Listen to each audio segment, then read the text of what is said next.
Yes, people, welcome back to GNA TV and Chelsea Fan TV for another transfer news show for you guys. I hope you're all well. We've got lots to talk into in regards to Chelsea Football Club. And it's a little bit quiet. There is little things still going on, guys. Lots to get into, lots to discuss. We're going to talk about Sesko. We're going to be talking about Olise, Chalobah, Santos. There's a lot for us to get into, lots to discuss as always. Smash the like, subscribe if you're new to the channel as well, guys. Run it up. Run up the likes, man. Run up the likes, guys. Run up the likes. If you're not, hit the like button now. Hit the smash buttons as well. And let's cue that intro.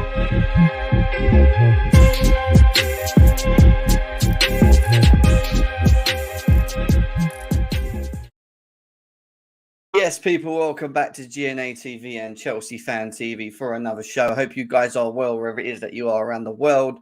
How are we all doing in the chat? Let me know. Put your comments in. You're just slowly coming in. Guys, I need you to do me a big favor as well.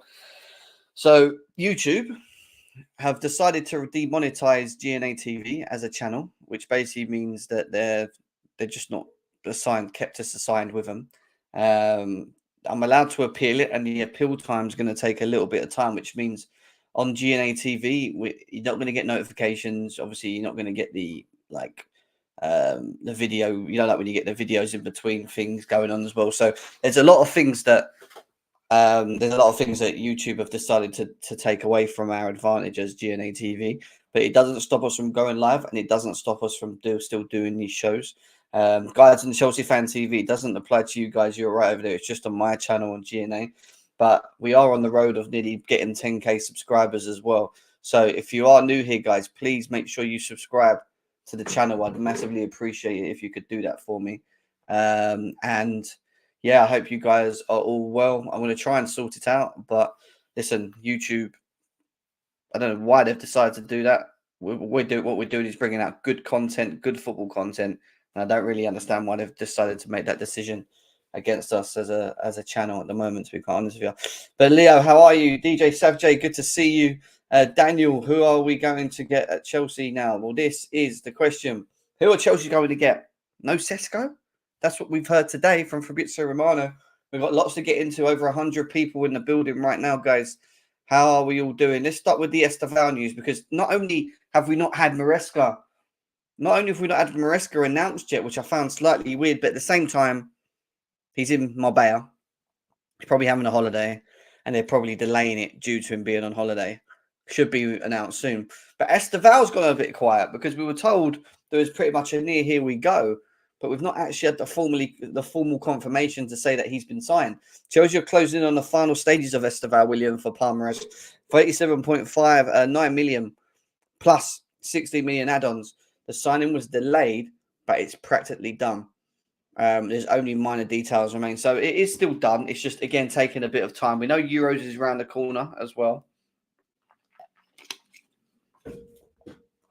We know the Euros is around the corner as well. So this is the time where things start to go a little bit.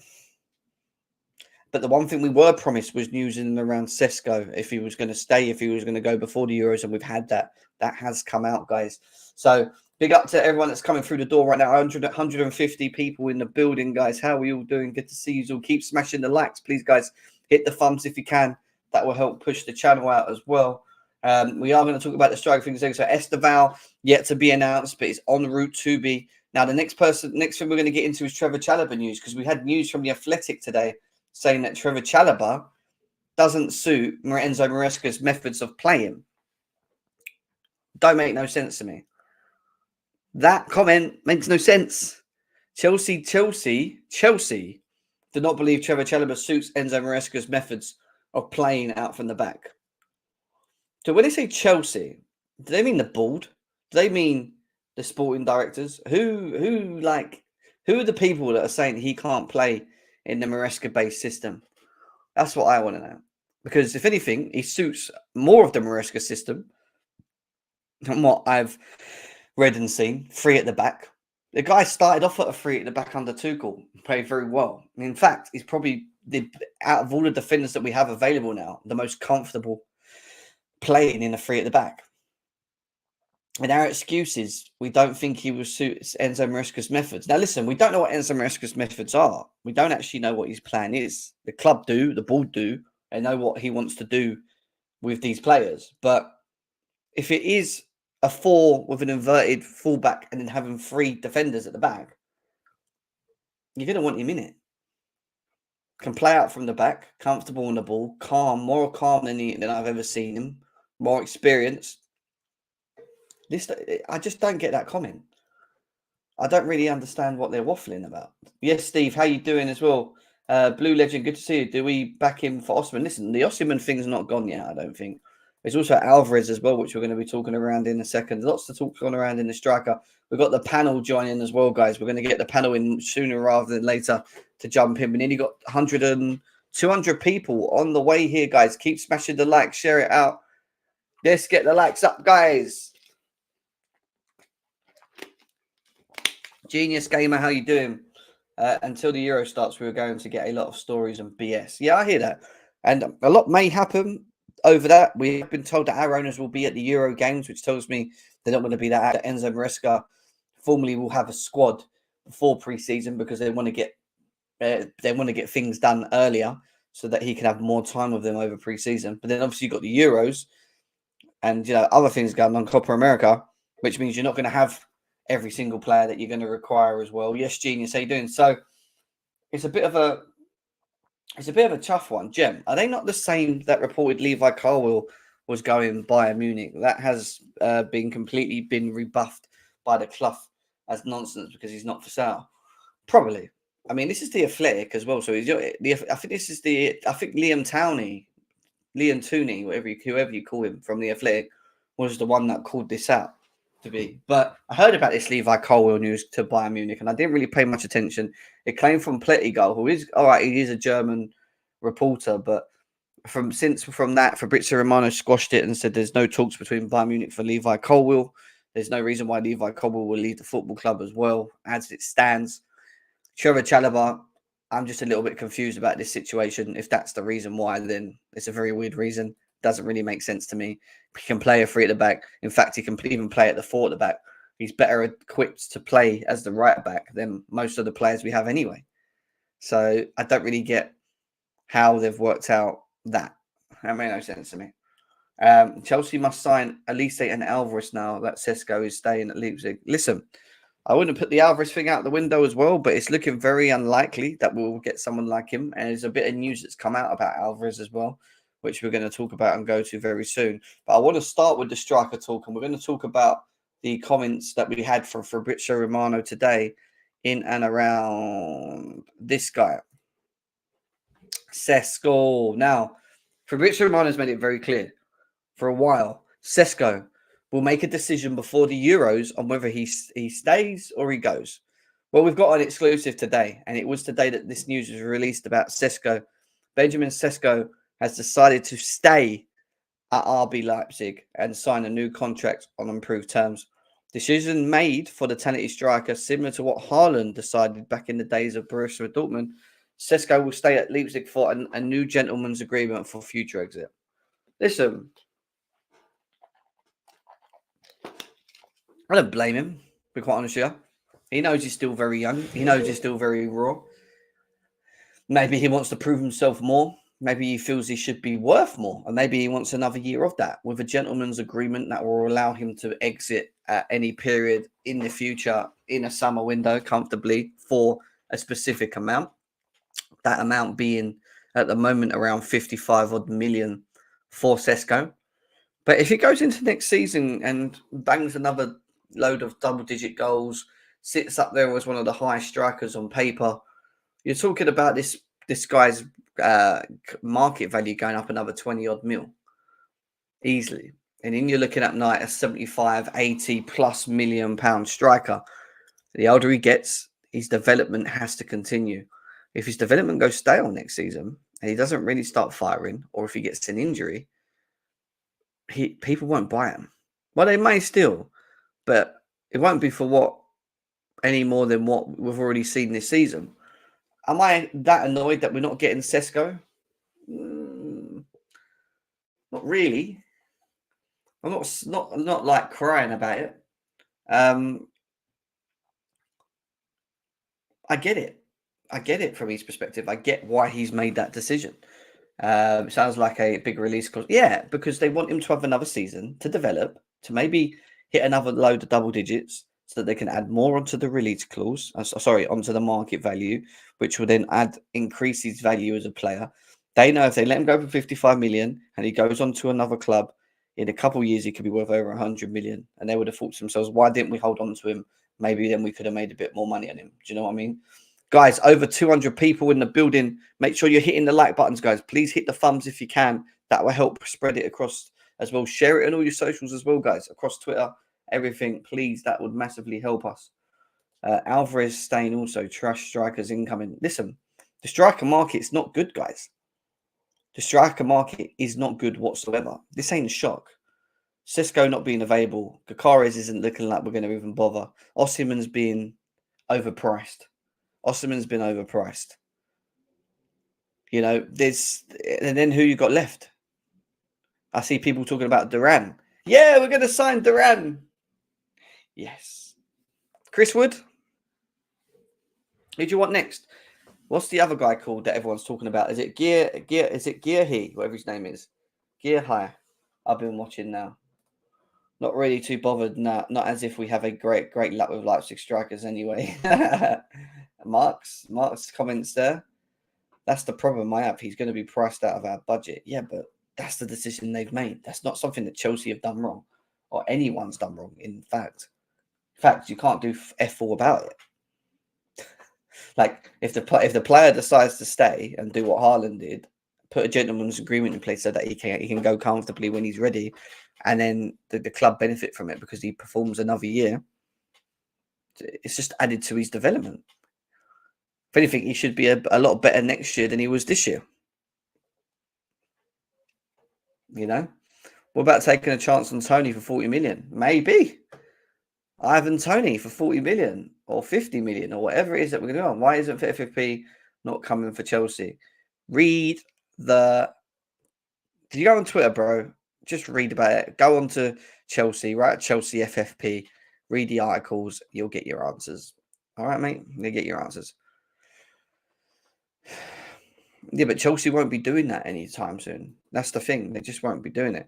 We honestly need a striker. We can't depend on Jackson to go top four. No, I think they will get a striker. I think we will bring someone in. I'll be shocked if we don't. But it's just the quality and who. Because I don't think the striker market's good whatsoever anyway. Like, I'm not excited about it whatsoever. The only time it'd make me slightly excited is if we went down the route that we're not going to go down, which is getting 85 million pound Gakares. And that's not going to happen. We could have killed games if we had another better striker. Yeah, we could have. You know, Alvarez is a better option, but Alvarez is going to cost 90 million, guys. This is what we're going to get to in a minute. Alvarez is a lot of money. Is Alvarez worth 90 million at the age of 24? Is Alvarez worth 90 million? Because I'm not too sure. I don't think so. In fact, for me, he's not made any more than a between 60 million pound player. In my opinion. 60 million pound player for me, for Alvarez. Tony is a rat.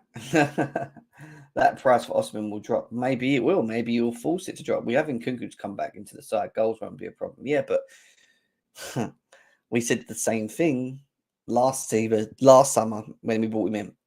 Oh, we got Nkunku. Don't worry about goals. How much of Nkunku did we actually get in the season? That's my worry. Now, I'm not saying he's going to be injured 3/4 of the season again, because that might not be the case, but we might not be able to play him every single game. He might need rotation himself. You know, did he even go with the France team? I don't think he did he?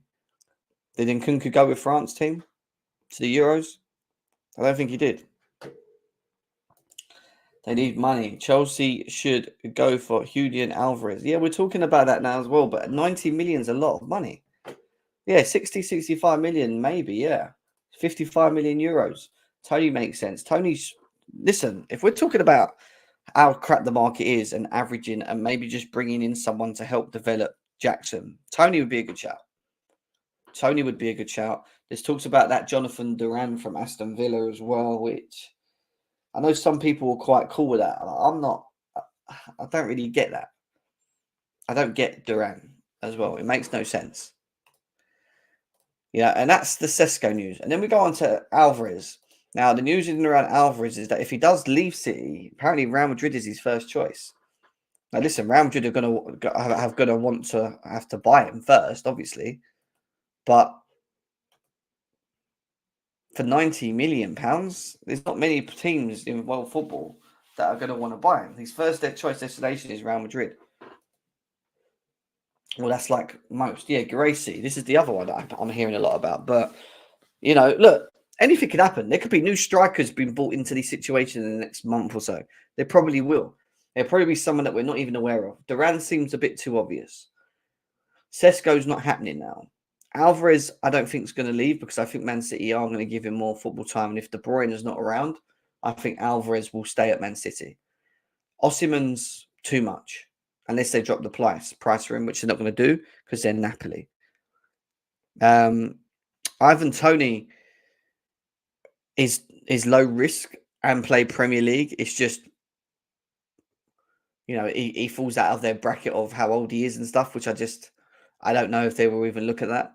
And then there's this Gracie guy who, tall, strong, powerful, could link the play. Not too sure about him in front of goal though, completely. Who else is there? Definitely not Choupo-Moting.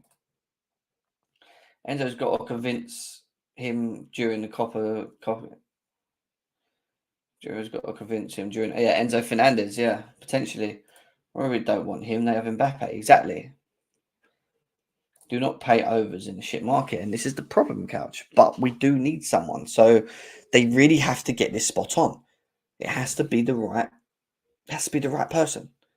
They can't just, you know, they can't just buy someone for the sake of buying them. They need to make sure it's the right profile signing of individual that they're looking to bring in. You know, Ashraf saying Dovbyk. You know, people talking about Dovbyk. There is other strikers out there, but the quality levels are very, very low for me. I don't look at any of them and go, well, listen, one of the or two of these guys might be very, like, you know, in a better team, playing with better players might become the next big thing. Maybe. But this is down to the scouting team to make sure that whoever they bring in fits obviously the budget that we've got, but also brings in the right profile player to fit the Maresca style. You don't just bring anyone in. Yeah, Gakores is still out there, but they're not going to sign Gakores. He's going to cost 85 million to get there, and I don't see him doing that. Definitely no for me, Iqbal. Don't know about you guys, but I do not want to see Solanke at the club. That's just a no for me. Like, Dovbyk's stats are very good, more experience than Sesko and Gracie. Yes, but that's true. And you know what, Dovbyk, I watched a bit of him. I haven't watched enough of him, but I watched a bit of it, like his goals, and I wanted to see the variation in the type of goals that he was scoring. And a lot of his goals are quite just. I don't see variation. Like, I don't really see he scores sort of the same type of goals. He's just a poacher. Can't you? Yes, we've got Olise to get into in a second, and then we've got the panel to get in. So, yes, so this is where we are at the moment. Sesko is done, guys. Not happening. He's staying at Leipzig. Alvarez, supposedly Madrid is his first choice, but if with Mbappe there, I don't see how they get them. And I still don't see Man City letting him go, off my opinion, because if De Bruyne is injured, he starts. So I think he will get more game time. Osimhen's overpriced. And then you're left with just meh. Gracie, Dovbyk, Tony. I don't know. I genuinely don't know. All I know right now, guys, is I need you to smash the like buttons. If you can do that for me right now, please do so. I want to see these likes up, guys. Get these likes up. Get these likes up as much as we can, please. We're going to go to Olise now. And then we're going to go through all of these news and topics so far with any more breaking news that comes out with the panel. The panel will join. So let's talk about Gem and panel. Would you guys accept Scamacca as our next striker signing? press like a maniac and very good link up Lukman this season at Atlanta. Yeah, I know he flopped with David Moyes West Ham.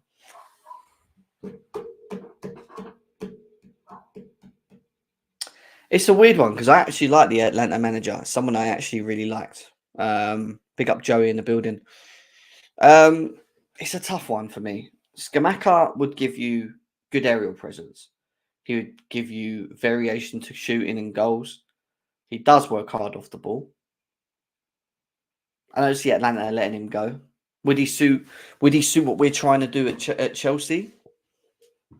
Yeah, he would hold the play up well. He'd link the play, but then it would just go down to market value. So I'm not sure. Lookman looks very good, but I don't see Lookman leaving Italy. You know, Lookman has had his time in the Premier League for me. He just needs to continue doing what he's doing over there. People keep saying Alvarez Gutierrez. I wish, but I don't think we will. Levi Cole is the future of Chelsea, is what Jazzaby says. Big up to you, Joey. Guys, 250 people in the building. What we saying? We're going to go into Olise news next, guys. Yes, Scamacca's, it's a weird one. We can always put we can put Sam Kerr up front.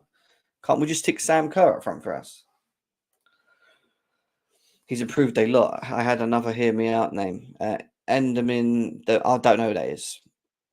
I've watched him a lot because I'm half Bosnian. Good stats last season. I've never watched him. I wouldn't be able to comment again about his game, his top profile.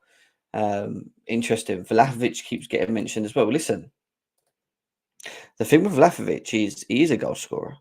He does offer options, but I just don't know if we'd look at him as a profile to work with what Maresca's trying to do. Don't know if he fits that profile.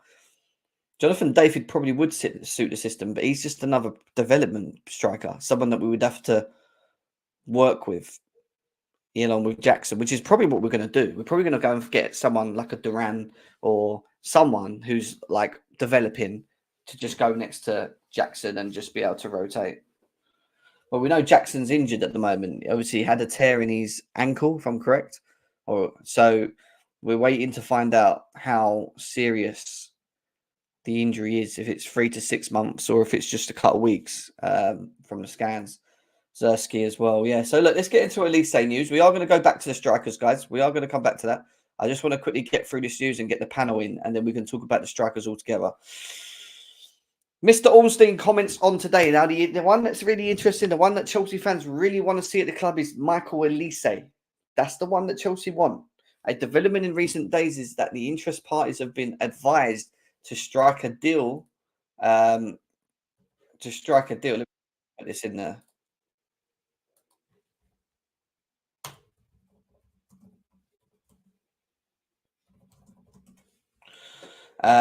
Link in the WhatsApp group. So it's going back to this.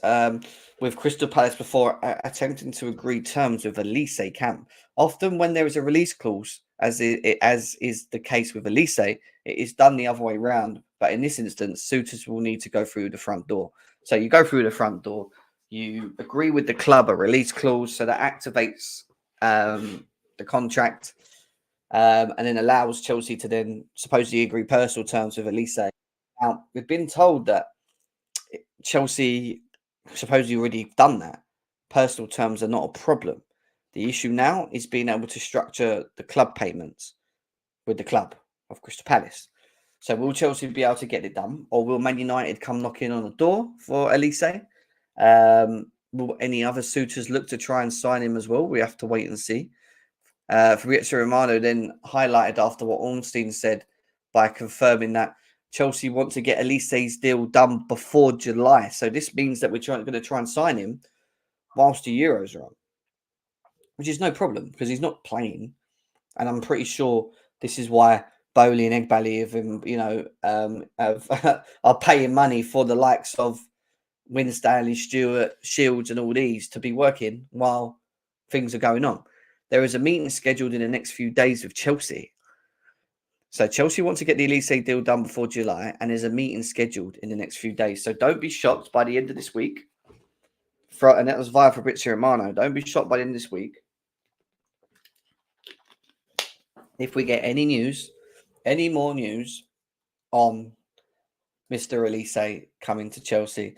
And I think it's a good thing I think it's a good thing that we are trying to sign him. I think he's a very talented young individual who offers a lot. And it will push people. And Noni Madueke, who had an interview not long ago with Chelsea FC, said that Noni heard heard Olise decided to bring his beast mode version next season. He's basically come out with comments saying, I'll just try and outwork everyone next season because I feel like if I outwork everyone, then he goes, then I will just be better than them. So in his head, he feels if he just outworks everyone, he's better than all of them. Basically, he's backing himself. I don't mind players backing themselves like that. I don't mind players acting like, yeah, I'm the man. Alvarez ain't going to fucking Madrid, man. Not after Mbappe's come anyway, that's for sure. I feel he's waiting till United or a Champions League team. You feel?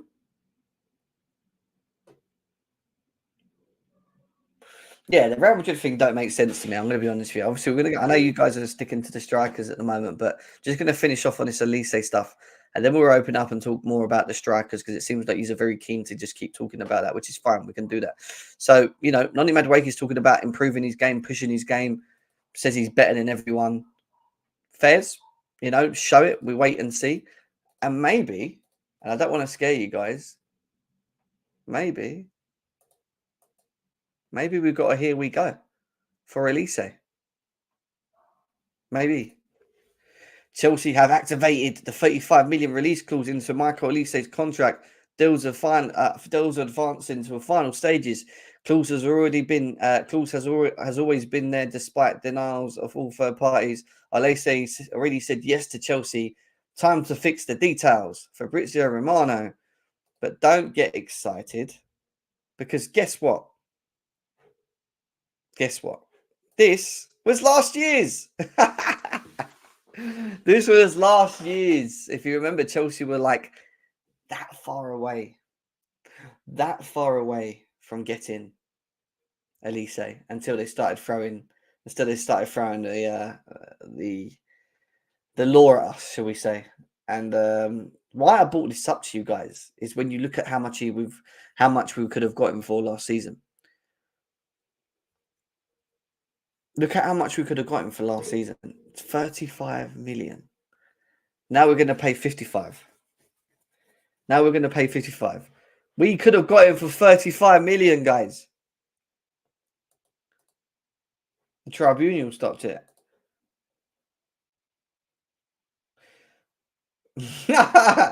You lot are really going in on Alvarez to Real Madrid, aren't you? You're not having it. And I don't blame you. Listen, Mbappe, Endrick. What are they going to do with Alvarez? It makes no sense, does it? Is he back up for Bellingham in the 10 role, maybe? I don't know. Guys, nearly 300 people in the building. Keep tapping the screen. Share it out if you can, guys. Get these likes up. Noni and Olise and Palmer are easily the most lethal right wingers in the league. Yes, George, I think you could be right. Then we've got ice cold Palmer as well. So hopefully we will get something like this in the next coming days. We've been told from now by Fabrizio Romano and Ormstein, Chelsea have to approach Palace. They have to approach Palace and they have to obviously get an agreement in place because there is a release clause that they need to obviously activate. Once they do that, they'll then be able to go and push for the personal terms and whatever else that needs to be done in between that. So I don't think it's an issue getting Olise to come to Chelsea. I think personal terms are not a problem. I think we just need to go and deal with Palace now and get it done quickly and swiftly. If you want the player, go and get it done. Don't waste time. Why are we going to let Man United just creep into the stage and try and get involved in that? It makes no sense. Don't give him any chance. Why are these guys all sleeping? Man United are still trying to sort out what they're doing. Don't give them a chance. Get it done quick. If you want the guy now, get it done. We're quick. We're ruthless. We're usually quite ruthless. The Tosin thing was ruthless. We've shown it in the past. The Mudryk signing was ruthless. We can be ruthless. If you really want someone, you go and get it done. And we'll pay that release clause and we'll give him, and he will come to Chelsea. I don't see him not coming to Chelsea. Just got to get it done. These next couple of days, I want to see it. I want to see Olise to Chelsea. I really do. Otherwise, they're just faffing around. In my opinion, if we leave it, we're just allowing other people to get involved. Just get it done. If the guy's like, yeah, I'll get it done, just go to the club and sort the release clause. Go and fucking sort the release clause. That was the issue last year. I think they got upset. Yeah, they did. They did. Just get it done quick. Like, this is the thing that annoys me, Jay. Like, just don't muck around. Go and get the job done, guys. Go and get the player. You want him, go and get him. Straightforward. Do you know what I mean? Straightforward. We have to get him. Well, Ashraf, why are we even talking to him? If you don't want us, why are we bothering with all this time with him? If we really knew that he was like, "Now I'm not going to Chelsea, I'm just going to sit back and wait until Man United come knocking on the door." Why would we be so? Why would we be hearing all the stuff we're hearing? I don't think it's the case. I don't think he's set on Man United. I think he probably likes the idea of coming to Chelsea, especially where we are at the moment. Kendry Páez, well, he's just a Messi switched shirts with Kendry Páez in a game recently, and everyone went crazy. And listen, the guy's a baller. I'm telling you now, that boy is a talent. And when he comes over to this club, he's going to need time to get bedded in. But once he gets bedded, he's going to be starting. That boy is going to be starting. In some way, he's going to be starting. Remember, a lot of these, what we're doing now for the now, Kendry Páez is 2025 onwards. There won't be a rush to get him in. But if he's that special and he's that talented, he will get in automatically. Players like that come around once in a blue moon. You have to play him if he's that good. Let's do it ASAP. Guys, do me a favor. 300 people in here, 30 minutes in. Can we get the likes up, guys? Can we run the likes up for me? We're just going to quickly talk about Santos, guys. That's the next bit where I want to go with this. We've heard some news in and around Santos and what we're going to be doing with him as well. I think there's some news from Fabrizio Romano. 1 second. I think there's some news from Fabrizio Romano, but I don't know what. Let's have a quick look. Could be something random. Wow. The Athletic had just popped 20 seconds ago. Lewandowski is out. Lewandowski is out of the Euros for Poland. Oh dear. He's out of the Euros for Poland. Juventus are getting very, very close to the signing of Douglas Luiz. And people go, why are we even talking about that? Well, that could link to other things. Maybe Gallagher. There's talks about Weston McKennie being offered as cash, as a player plus cash deal or something like that, is what I've just read there. Going on to Santos. What a shame, minus 1 4-year-old out. Santos, a young prospect, Brazilian, very talented. A lot of people rate this guy. A lot of people like this guy. I think he should be given a chance in the team. Pressed very well at Strasbourg as well in his first season. Very, very well. Chelsea are not interested in selling or loaning Santos next season. Santos has been earmarked to stay at Chelsea and is seen as a great fit for how Maresca wants to play as a number 6 or 8. Now, this boy gives you options. I think his role's better in an 8, personally, my opinion. But he can do a job of a 6. He can do a job of a 6. So he may start in a 6 or a further forward 6, but into 8. And I think he gives us options. And next season, I think we're going to have to, because if you're letting Conor Gallagher leave the club, which could still happen, then he needs to be in the team. We're going to need him. Him, Lavia, Enzo, and Caicedo is a really good midfield. Really, really good midfield. And that's without Carney Chukwuemeka, who's all right a bit further forward. He could play in that 8 role, no Carney, so you can throw him in that mix. You know, you've got Casaday, who I think has to hold bench. He's first in line for me.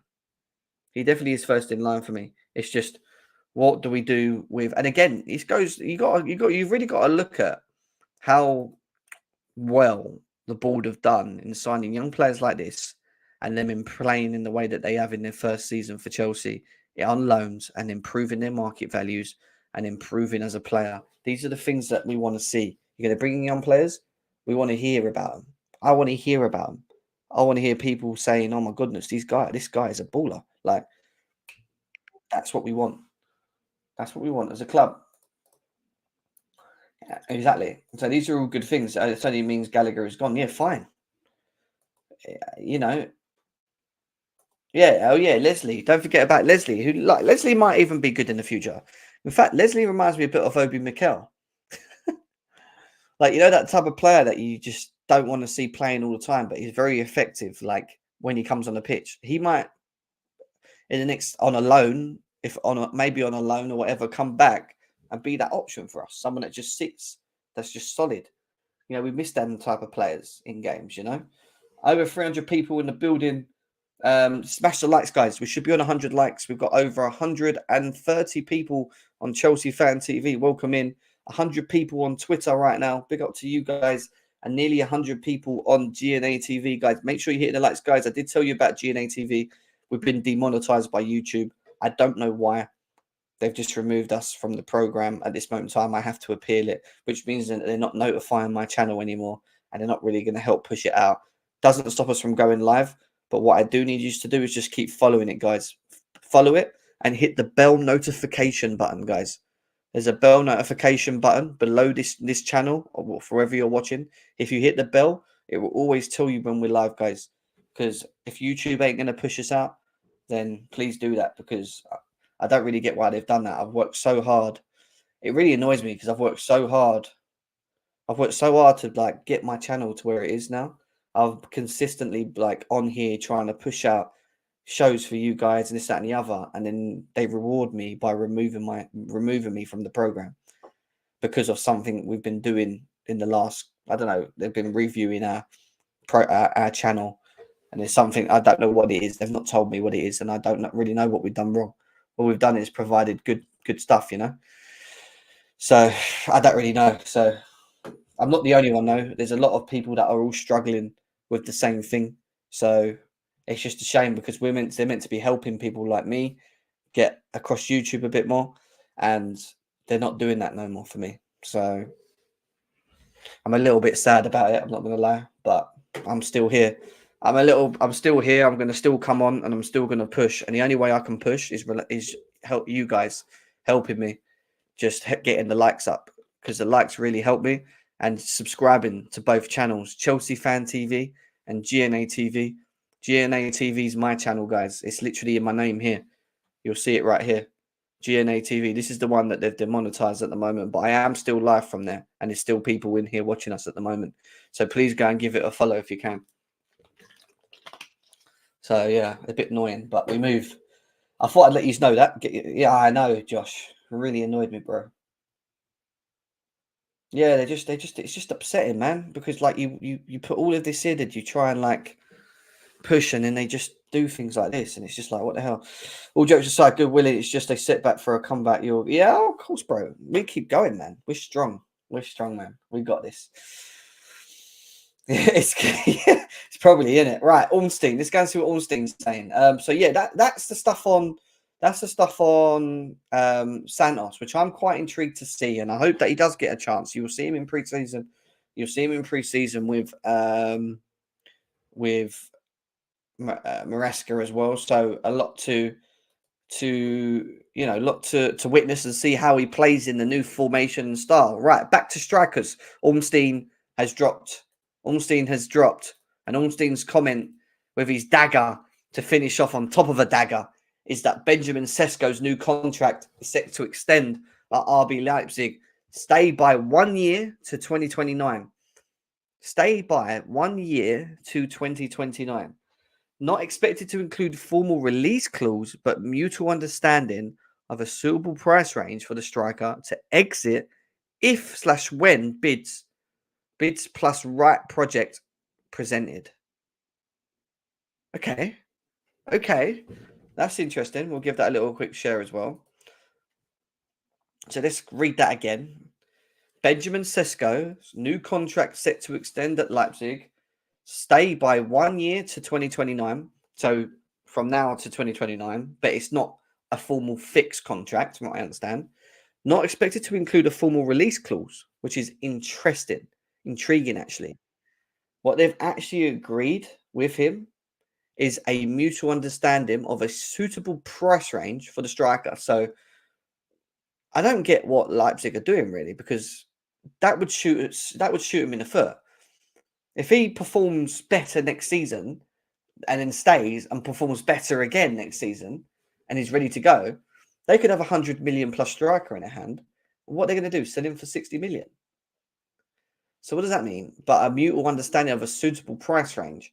So it's going to be a price range. So it could be 60 to 100 mil, which is fair. They might use that inflation to cover it in case he improves so that they can make money on him. That probably makes more sense. To exit if / when bids plus right project is presented. So there you go. There you go. He still has to earn a spot. Yeah, of course. Let's avoid. Big up. Tell more. Let me quickly send the link to Josh as well, man. I'm not sent to him yet. I have sent the link in the panel, but I think they're all busy. So let me just quickly send this to Josh as well, because he can jump in with me. Josh.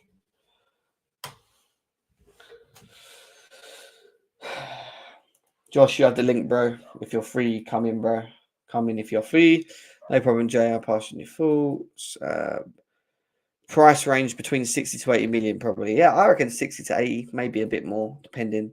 Sounds like Harry Kane / Levy deal. No, it means now they can charge 100 million and not he. Yeah, no, well, the price range will be from 55 million all the way up to 100 mil. This is our price range. We won't give you a release clause, which means, even though if there's a formal release clause in place, the club's meant to go to the club that's buying him will have to go to the club first. If there isn't a formal release clause, then you could approach the player and then go to the club with the offer or whatever way you want to do it. So, no, they can't, because they have to. It has to be a suitable price range. If he next season wants to go and he performs to the same level as he did this season, and they want another 10 mil, so he's now 65 to 70 mil, they have to tell him this is what we were going to range you at. They can't wait until next season and then go, oh, we're going to put another 30 million on you, and then no one buys him, but he wants to leave. It goes against what he wants. They can't do that. They can't, because then if they overprice him, no club will buy him. Just saying, maybe. And he will be like, but I want to go this season. Why are you overpricing me? People ain't going to pay that for me. Like, do you get what I mean? So if he's overpriced, if he gets overpriced, they're only pissing him off. That's why they're not putting a release clause in. They're saying, look, rather than put a release clause in, let's just agree a price range from here to here. So if you get better, we're going to charge X amount more. But they can't just sit there and not say anything and then wait until he goes, right, I'm ready, and then go, right, 120 million. And then they can't sell him, and then he's sitting there like, but I want to go. Now I can't go anywhere because you know what I mean? Like, there has to be an agreement in place formally with them. I'm sure that will be a part of his contract that he signs. But Couch is in the building. Big up Couch, the boy. What you saying, Couch? Yo, what are you saying, King? You can hear me all right? Yeah, we're all good, man. We're all good. We just had some breaking news from Ornstein right in front of your eyes about Sesko and his supposed contract that they're going to be offering him. So how do you read that? How do you read that? How do I read that? Yeah. What, Benjamin Sesko's new contract set to extend stay by 1 to 2029. So they're giving him the option to stay longer if he wants to stay. Not expected to include formal release clause, but mutual understanding of suitable price range. No formal release clause. We'll just value you at A and B, and you tell us when you're ready to go, whether it's next season or the season later. But sounds like he's trying. Sounds to me that they're trying to build an Osimhen type release. If you've renewed him to 2029, that makes him unmovable. Pretty much. So the only way there's no release clause. It's a 1 year extension, right, Couch? They just extended 1 year onto his. Yeah, but they've given him better terms though with that. Sure. But under, like, it's not like they just did that extra year just to renegotiate his terms. It's like, I don't even know if they care about that extra year. But 2029 is what, five years down the road already. So it's like, you're right. They just wanted to kind of renegotiate. No, but there was a release clause in his contract. There was, right? Yeah. So in order to keep him, got rid of, right? In order to keep him, they paid him more money, signed an extension. And to me, that is just an ironclad contract now. Like, there's no oh, here's a 60 million, you can come get this guy now. They're gonna wait until they get an Osimhen like offer, like Yeah. 100+ million before they even think of moving him. That might not be the And case. I think they're hoping he has a really good season this year, and they can charge, upward, like Couch was saying, they can charge upwards of like 80, 90, 100 if he has a really good year. If he doesn't have a great year, though, the opposite is true. Now they got to negotiate probably like 40, 50, somewhere in that range. No, if he wants to leave. Rich, we're good, man. We're good. No. You don't have to do that, Rich. You don't have to do that, bro. Honestly, I appreciate it. You're all good, man. It's all right. I'll sort it out via an appeal with them at some point. But don't worry, it's all good, man. Yeah, go on, guys. What are you saying? I don't know what was going on, anyways. But yeah, no, I just think that it comes down to they know what they have, and I'm a firm believer that this guy's going to be one of the top strikers in the world in 2 to 3 years, without question in my mind. And with that said, they're protecting their asset. They let him go for 55, and then he comes back and he's like, a reincarnation of Lewandowski. They got egg on their face, and let's keep in mind as well that Red Bull is a team that is an ambitious club. They're not really trying to build something to make money. They're not in this to make money. They're trying to build a legitimate club.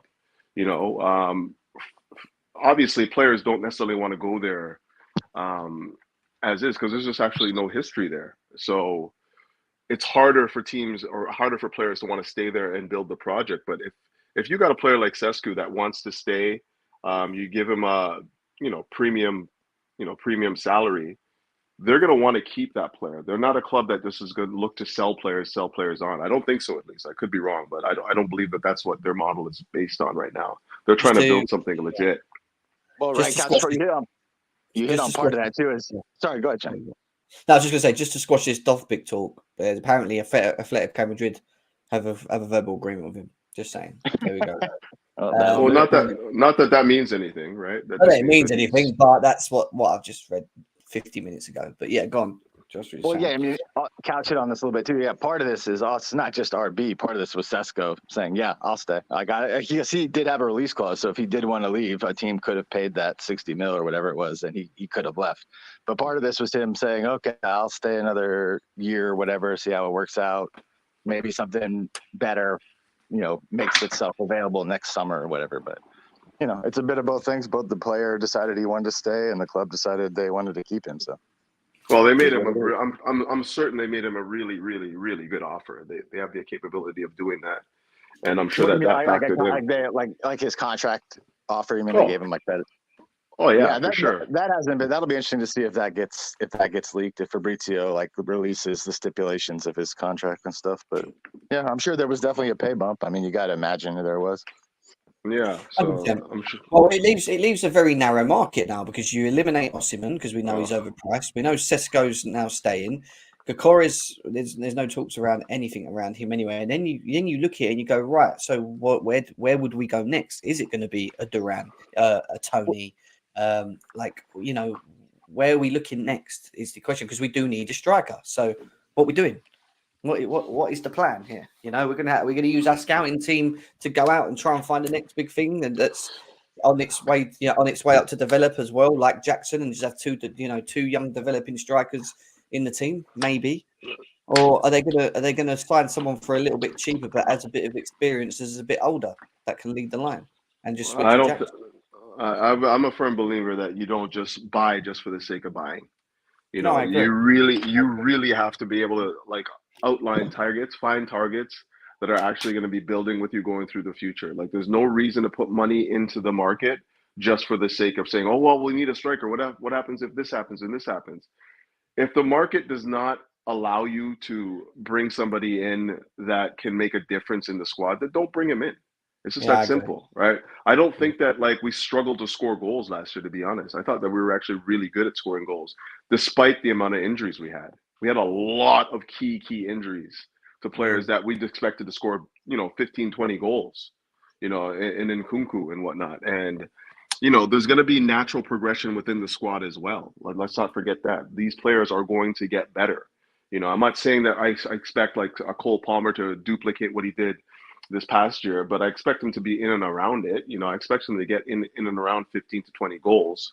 And if you couple that with Nkunku, there certainly is a belief there in me that we'll have enough goals to compete.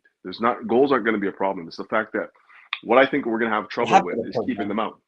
Sorry, they have been a problem in games. I thought we scored enough goals this year to compete. No, but there was games where we didn't and we drew. Well, that's true for any team in the league. Like, there's going to be games where you're not. Had this problem for 3 years, like longer than 3 years. Yeah, but I don't think that in important games. I hear you, but I still don't think that the goal scoring was the biggest issue that we had this season. I think it was defending and keeping goals. How many goals did we score this year? Look at the finals, for example. And I'm not just talking about how many goals we score. I'm talking about important games. Right. Teams stepping up and having individuals that will put balls in the back of net in moments. And in big games in the finals, like we saw this season against Liverpool in that second half, where we had numerous amount of chances created, we just didn't have someone to just have that one chance and just put it in the back of the net. And that was a problem for me. That was a problem. So, but you don't think that's if Nkunku's on the pitch, does that change for you? Yes, but we can't just we've done the same thing when Nkunku come through the door. I did as well. We got Nkunku, we don't need to worry. But then what if Nkunku's not there for whatever reasons again? Okay, so I'm saying, so you're just going to say go out and get a striker then just because we need a striker. And that's what I'm saying. Right, I don't want to be in a position where we're going out and buying a striker for 50, 60 million and they're not the ideal fit. We've already said that this is a depressed market. That's a depressed market. So then what's the alternative then? What's the alternative? I just think we're in a sticky position because I don't think we should be going into the season with just one striker again. We're gambling. We're gambling. I don't necessarily know that Jackson's not going to be good enough. I think that he's improved considerably this season. I think that he's going to be again taking another step in his evolution. I think with Nkunku back, I think if we get Olise, I think if you get Mudryk starting to fire, if you get anything close to what Raheem Sterling is supposed to be, there's going to be enough goals in the team. The problem is, and let's keep in mind, like the whole year, you guys are banging on about Poch, like banging on about Poch this, Poch that, Poch this, Poch that. Look, where he's not setting up the team correctly. Do you anticipate that's going to be an issue this year around? My issue is the same issue that I've had since we brought Lukaku in. I don't think we get the right profile strikers, and I agree with you. I think we do need to find the right person in the right market. However, what I don't like is not having at least rotation in a striker position. And that fact that we only have one striker to go through more games than we did last season. Yeah, because there will be more games to be played with the Conference League as well. I just don't like the idea of us not having someone that we can bring on and just contribute as well as another striking option. And I'm not saying we should go out and just buy anyone for the sake of it because they score goals, because they do have to fit it. It's just that we're in a very sticky position with the striker area because I think we do still need to just have someone there. You're not wrong. You get an Ivan Toney for 40 million or something. I don't know. Like, I'm just saying, like someone. I don't think it's just somebody though. That's what I'm saying though. Like, we've already identified targets. We've already identified players, and for me, Sesko was the guy for me. I'm going to be real. I thought that he would have been a good complement to what we already have. He's not coming. Your boy Gyökeres is priced out of the market. I don't know if we had interest to begin with anyways. Who else? Tony Osimhen is like 100. We're not going in for these targets that we seem to be convinced are going to make a difference for us. So for me, say again? Maybe it should be this guy. Who's that guy? It's Isak. Oh, Isak, yeah. Hey, again, injury-prone, striker. I'd like to have him, but like depending on the price, like he gets injured a lot. If we're talking about injuries and like our team, like I as much as I like Isak as a player, like that's a lot of injuries, man. That's a lot of injuries. His frame does not hold up well in the Premier League. That's for sure. Giroud Duran would fit that profile. That just like someone maybe that can do a bit of a job and like hold balls up. What's funny? What's funny about Jean Duran? Like he reminds me of Datro Fofana. I think they got a similar profile. Just real powerful, pacey. Like bullish on the ball, get in the box, and like can score goals and whatnot. But like I don't know if that's really. I mean, I've heard that we have interest in Jean Duran. Like, and I'm sure that. That'll continue. I'm just not sure he's the right.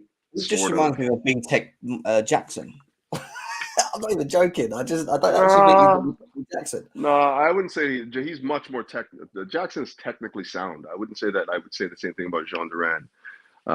If you see if you're talking about dropping deep and linking up play and whatnot, I think obviously Jackson's is adept at doing that. I don't know if I see again, and there's not much footage on this Jean Duran guy. Like he hasn't played a lot. So the book on him, like we're relying on what the scouts have seen and what they know about his game because they see him more. They've seen him more than we have. But based on what I've seen, I don't see him like dropping into the half spaces, linking up play, spinning in behind and whatnot. Maybe we use that Trevor I'm saying I don't fucking know. Maybe I don't know, dude. I don't know. But like I said, I don't think that we're at a point right now where we have to force the issue in a dead market. No. I don't think so. No. I wouldn't want us to. I'd only want us to buy someone specifically if it fits the profile of what the manager wants to do.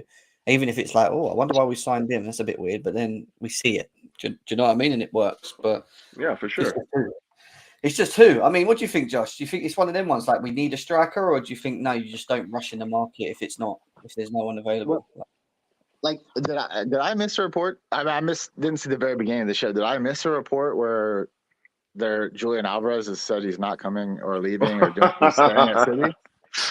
Also a good shout. Also a good shout. Like, where did I see the report where Alvarez said I'm staying at City? But the Alvarez thing is very clear. Like, this is my opinion on the Alvarez thing.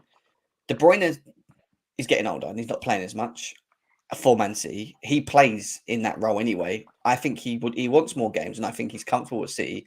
I don't think City are going to want to sell him, and I think they will give him more games, and I think he will be very heavily involved in what they do next season. So I just don't think he leaves, personally, in my opinion. Yeah, I mean, I can't, until I see clear evidence of that, I can't say he won't leave. I mean, they didn't want to sell Cole Palmer, but as soon as he asked to leave, they sold him. And Pep has a very staunch belief on that. If a player has to go, he will sell them.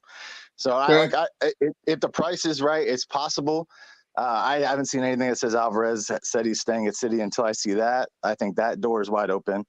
And Keyshawn wrote something earlier that I think is interesting. I don't know how much this is a possibility, but I also haven't seen anything that said they're 100% out on Osimhen either. They said they're currently not talking to them, which makes complete sense because with a guy like Lukaku still on your roster making over $300K a week, you can't really bring in a Victor Osimhen right now. You'd have to move Lukaku probably first before you could take that on. Yeah. Because you're freeing up, what's Lukaku on, like 300 plus?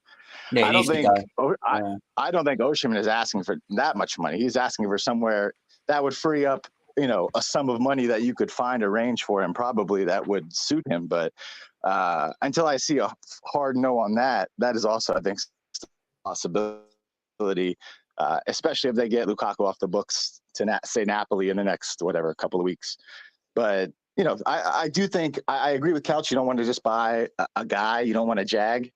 But we absolutely do need another forward on this team, and I think and it's not a knock at Nico because I really like him and I think he's going to progress. I really like some of the stuff I saw from him this year, but he does need some competition in that space to push him if he's going to be the striker this year, and that's only if we don't bring somebody in.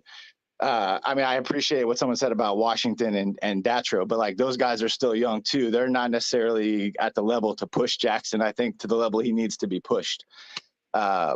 So I do think we need to bring somebody in. I don't think they'll just go like randomly buy somebody that no one's ever heard of for like a ton of money just to bring someone in. But I still think Alvarez and I still think potentially maybe lesser than Alvarez, but Osimhen, both still possibilities if you get Lukaku off the books.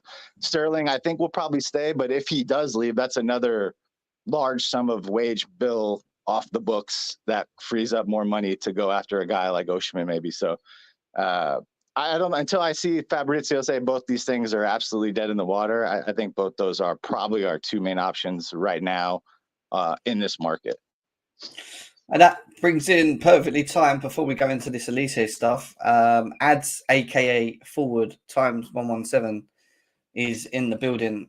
No, Jim, you're not getting it. You're not meant to call me that. That's just a count of every time you mess up. Okay, which now I have to put it to 118. So listen, we're talking. How are you anyway? Good to see you. I'm good, brother. I'm good, man. I hope you guys are well. Yeah, we're all good. We're all good. We're talking about the strikers. Obviously, Sesko's been eliminated. Has been offered a contract where there will not be a release clause. There might be just a mutual price range, apparently, so that if he does leave in the future, then they'll work out the value based on when he decides to leave. Osimhen's kind of been quiet, and just because of the price tag. Gokares hasn't been mentioned once in any of this. That just tells me not now. We know there's still a long way to go in the striker market, but the striker market is very thin. Couch has mentioned he doesn't just want to sign anyone. He doesn't think we should just rush in the market to get a striker. I've said I think we still do need to find someone, even though I feel like we need to find someone that's that fits what Maresca's at least doing, which is important. So where do you stand with the whole striker scenario? No, it's a good question. And again, before I even start, obviously, again, big up Jem, big up everybody listening as well. Obviously, Couch, my boy, Josh as well. Big up to you guys, man. Yeah. But, my guy, big up. But honestly, I was listening, just chilling in it, and wasn't really planning to come on the show. But then I just heard some things that I quite strongly disagree with. So I thought I'd come to you and give my 2 cents on it. So the whole striker situation, right? Like, I don't really get it when people say it's a dead market. I don't really get why I strongly don't get why people are like comfortable going into the season with pretty much the same forward line. Like, maybe, okay, people want to get Olise, cool, but people are happy to basically go into the season with Jackson and Nkunku, and that's it. And it's did we not see many games this season where we saw like we need a different type of option up front? Whether it's not even just about the goals for me, it's just about like we need a target man up front. We need somebody just different to either occupy defenders, attack crosses, also hold up the ball and we play it long. Because there were times when, remember, Luton away was a good example, where even though we won 3-2, we could have easily thrown that away. And what do we do when we're trying to like see out a lead? We put up Nkunku to go up front, and we're just slinging up long balls, and he was losing every single one. And for me, it's like, why don't we have that option in the whole squad? For me, it's like just a clear neglect of a certain option that most other teams have in the league. So for me, we should not ignore that. We should address that in the summer. Whether you want to go 100 million on Osimhen or Gyökeres, cool. Or if you want to go a cheaper option, maybe Tony at 40 million or somebody else, cool. But for me, that needs to be addressed. I don't see how you can go into the season without addressing it. I agree with you. I said I think we need, and I mentioned that the finals where we wasted chances, the amount of times we've wasted chances in critical games where we should have won and we drew, or maybe even lost. And I said, look, like, I'm all cool with the whole Jackson development thing. Like, cool, I'm down with that. But to not actually have someone else available, or at least on the bench, or for rotation, or at least competition in that area for him, is mad. And we're going into a season where we're going to be playing a lot more games than we did last season, because we've got the Conference League as well. So it's like, do we really want to go down the route of just playing Jackson there and then maybe just benching him on the odd occasion for Nkunku to go up front? And maybe that's different because it isn't Poch now and it's Maresca, and maybe we can get away with that with the players we have, because it would set us up completely different. But do we really want to risk not having another striker? It's a hard question. But at the same time, who are you going to buy? Who would you go to? Hearing that, and who do you think would come in? That's the thing, Jim. Like a lot of the names too. Like, let me say, I agree with that like completely. And it's not, again, this is not a shot at Jackson. I like Jackson a lot, but he does need somebody else there. Just when you're playing in a position and you're the only guy who has a legitimate chance of actually playing, like Washington, those guys were never going to get any significant minutes this season in the Premier League. When you don't have anybody who really is looking to push you with an actual chance of playing, it does give you a certain bit of comfortability. And I think he pushed through that somewhat this year, that like in the middle of the season, he had a really nice run, but we definitely need somebody in that role this year. And to be honest with you, a lot of the names that have been mentioned, I don't really have a huge problem with most of them. They all have their pros and cons. Most of the cons being they're all pretty young, so it's going to just be kind of, hopefully they can kick on. But I think we do. 2 guys that I mentioned are still very much options. There's a long way to go in the window. And until I see, hey, these guys are dead in the water, then I'm going to hold out some optimism that those 2 guys are still potentials to improve our team. So. Well, I agree with what you said. Maddox mentioned Vlahovic as someone that's available in the market that could be useful. Obviously, I mentioned Ivan Toney. There's talks about Jonathan Duran being an option, and there's other individuals that are there. It's just, do they fit our profile? And are the scouting team going to actually do their job properly and actually find the right person to come in he's to there. He's also there for a reason too, right, Jim? Probably because he's one of those guys we can come get a guy like that anytime we want. It's like he's Vlahovic is there because there's not a million suitors for him either. I don't know. I haven't heard his name mentioned. I haven't heard him mentioned with us really once since Maresca was announced as the manager. So it's the same with the same with that Goikers guy you were talking about. I think he was only linked because Amarin was linked, and it was probably they were probably linked together.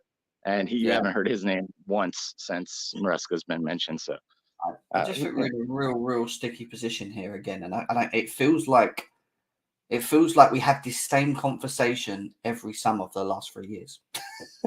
We do no, but I'm talking about in terms of we get heavily linked with someone. We're all like, yeah, okay, maybe, why not?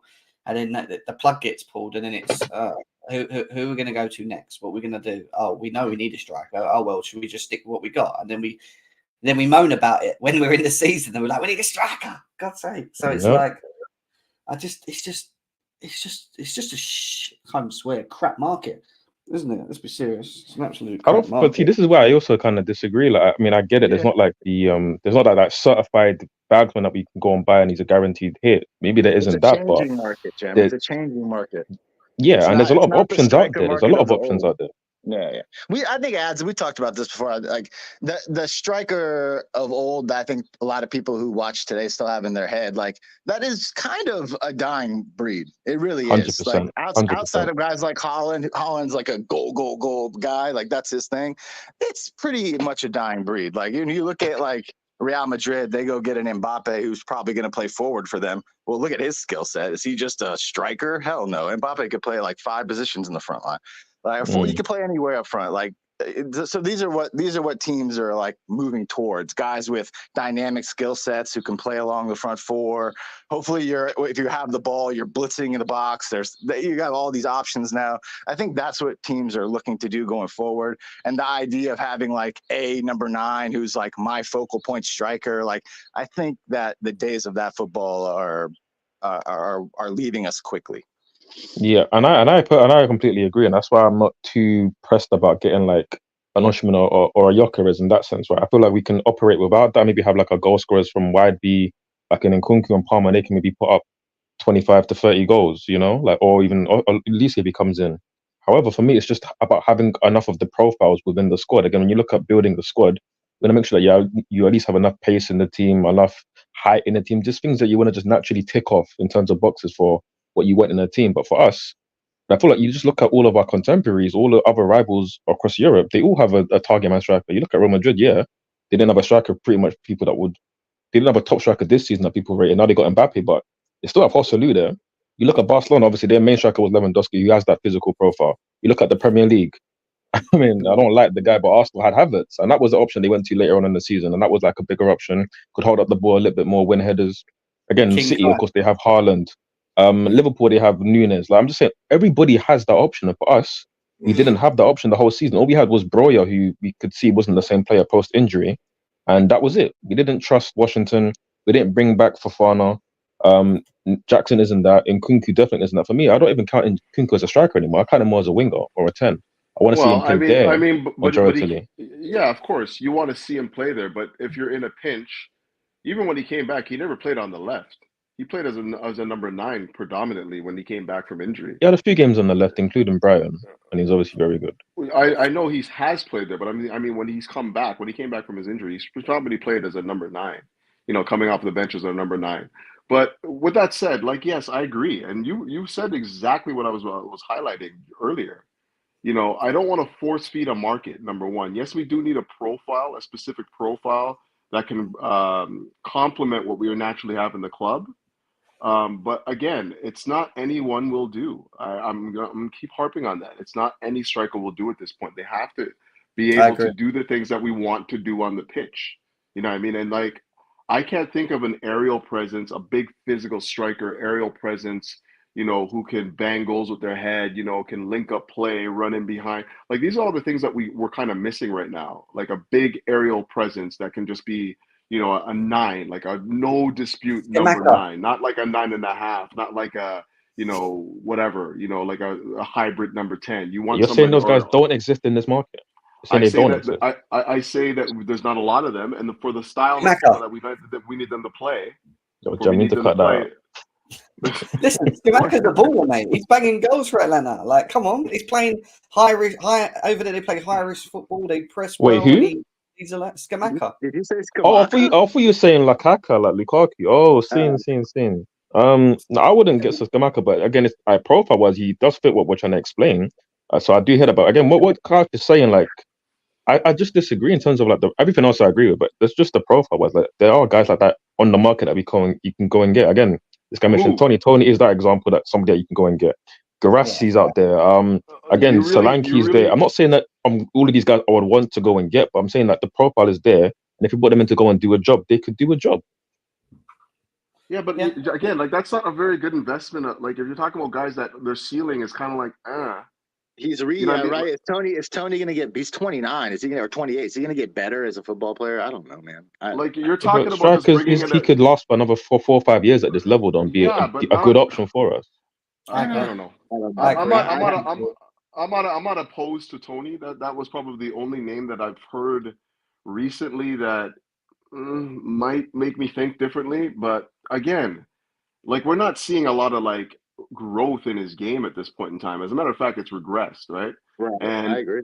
And if you're going into the market, to bring somebody in, you can't be buying somebody that's like that's a depreciating value. That's not really going to be, 2-3 years from now is not really going to be hitting the heights, because we're not at that point right now anyways. And I'm not trying to go out and get a stopgap solution.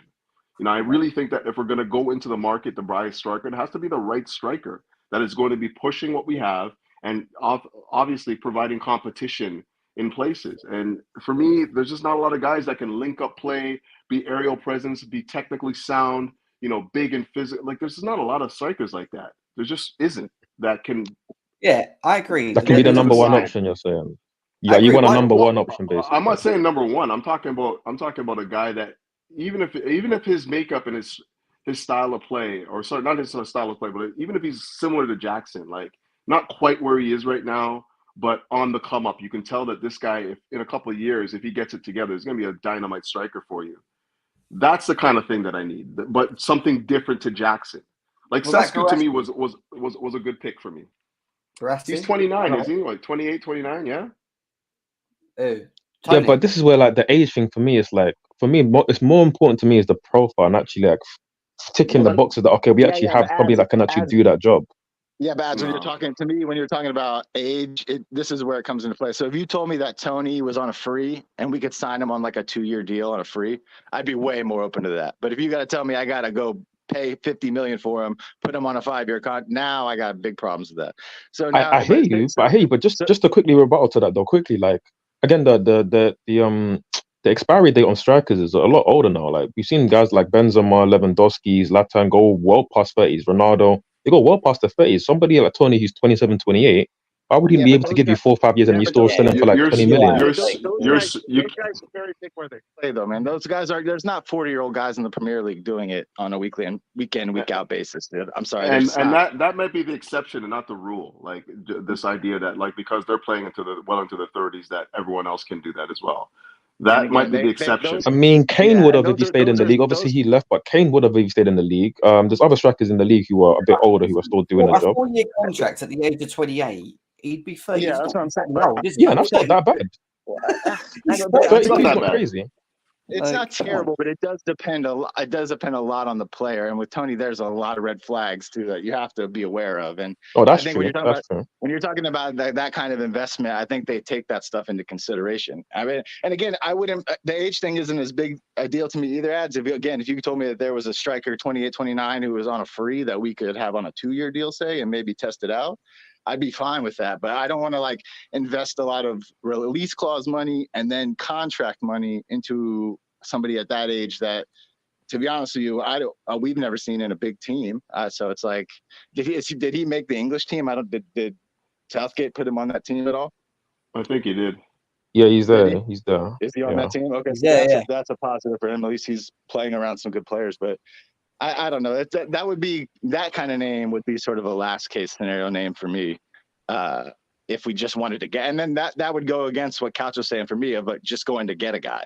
Like, because now you're paying a release clause for a guy at that age, and it doesn't really suit what you've been saying you're doing. So I don't know. I think he would suit what we're doing specifically. Personally, I think he's hold up play, he's link up play, he's been able to score goals, arrive in the box. I think Tony would do a job personally, in my opinion. I'm not saying he does. I'm not saying he doesn't improve us. I'm not saying he doesn't improve us in the short term, Jim. I just think as an overall investment, like, you have to look at how long somebody like that would be on a contract, how much it would cost to bring them in, what kind of contract they would be on. And there's a lot of factors at that age you have to like take into consideration. And again, I think, on a short-term basis, I think he could make us better next year, but I don't know how sustainable that is long-term with him. Well, let's leave the striker thing there for now. We've done a lot of talking on that. I just want to quickly talk on the Olise side of things, because I had a comment here saying that from Alex Goldberg that let's get Couch in quickly, because he's coming as well. He loves his boy Olise. My report last week of Man City being interested in Olise has now been confirmed by David Ornstein. But like I also said, he's more of a tentative target for them right now, whereas we are very on it. So let's capitalize and get this done. And this is what I've been saying most of this show today. It's one of them ones for me that I don't think we should be wasting time. Apparently, with the Olise thing via Fabrizio Romano, it's going to be done before July. Like, whoever was going to get him, it's going to be done before that potentially. So, like, with where we stand at the moment, and knowing that Man United are interested and also Man City are sniffing around it, I think we need to act very quickly. I wouldn't just be sitting on our fingers right now. If you really want the guy, go and get it done. Like, I don't get why and we've been told that we need to approach the club. There's a release clause. Go and approach the club, sort the release clause. If you've got the personal terms agreed anyway, supposedly, then it shouldn't really take that long for me. But the more and more it delays, the more and more that we sit here talking about it, it takes time. It takes time. No, but like, you're inviting other clubs in. You're allowing other clubs. Well, yeah, in a perfect world, you want to just be like, we want them, let's get them. But let's not forget that we have to work within our sort of like structure, right?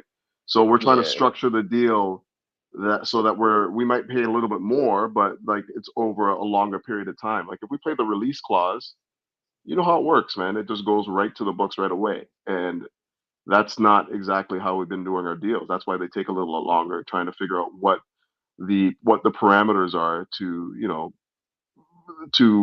basically strike a deal where everyone's happy and comfortable. So I don't think it's just a matter of playing the release clause.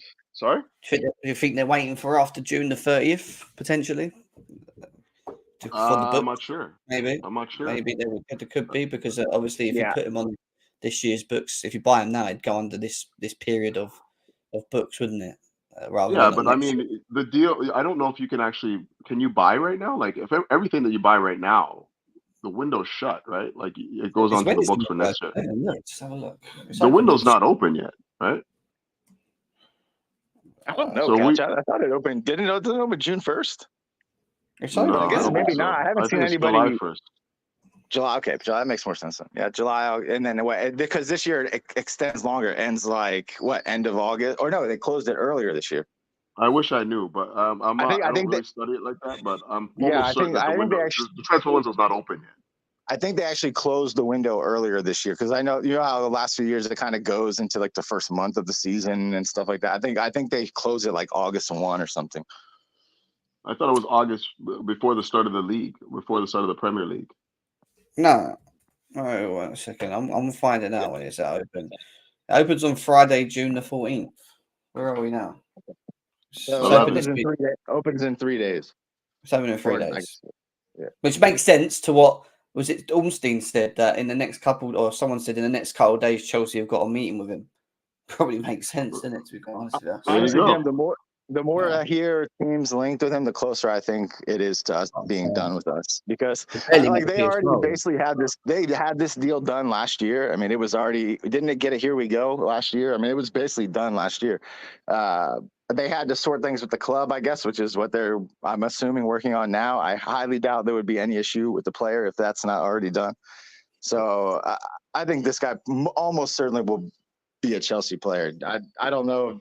Oh, that's what they're asking. Are you that confident, Josh? Are you fully confident? I feel pretty. Yeah, I mean, he's been heavily linked with us for over a year now. There's even a lot of smoke right now that there's contract basically being finalized with him.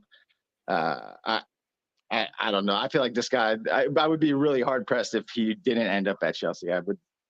It seems like that's where he wants to go. Again, at the end of the day, these players pretty much at his level have the say of where they want to be, regardless of the clubs that come in for them. So if he wants to be at Chelsea, I think that's where he'll probably be. So, there you go. And let's not get it twisted. Like, I'm a firm believer that we had him last year and we knew about his release clause. And the only way you're going to know about that is because either Olise or his agent leaked it. The only reason, no, seriously, like how else would we know I agree. that? Right? I'm agreeing with you. Yeah. Like, and then if they're leaking that to us, it's because they want to come to this club, right? They're saying, here, our release clause is 35 million. The only reason why we didn't get that deal over the line last year is because they basically breached the confidentiality of their agreement with Crystal Palace in his contract. That's exactly why he didn't come. Like, we were already negotiating. Palace threatened him with a lawsuit if he didn't, for breaching a contract, and then of course they ended up having to stay. But yeah, I mean this was as good as done last year. Yeah, I feel like Joe Shields me and Joe Shields are in sync. This guy, everyone that he brings to the club is in sync. We're in sync. Like he understands football the way I understand football. You get some proper football. I think he understands football. Most Chelsea fans want it, to be fair, because everyone seems to be. Not most Chelsea fans. Don't give them too much. I wouldn't say that because I didn't hear anyone. Even last year when I was saying Olise, nobody was talking about it. Actually, Ads was talking Olise. I don't remember anyone else really talking about it. Everyone was on Kudos or what's the kid? Turkey, all that stuff. Gordon. No one did say though that year. I remember everyone was saying, Olise would be quality for us, but but it was like their preferences. The preferences were there, right?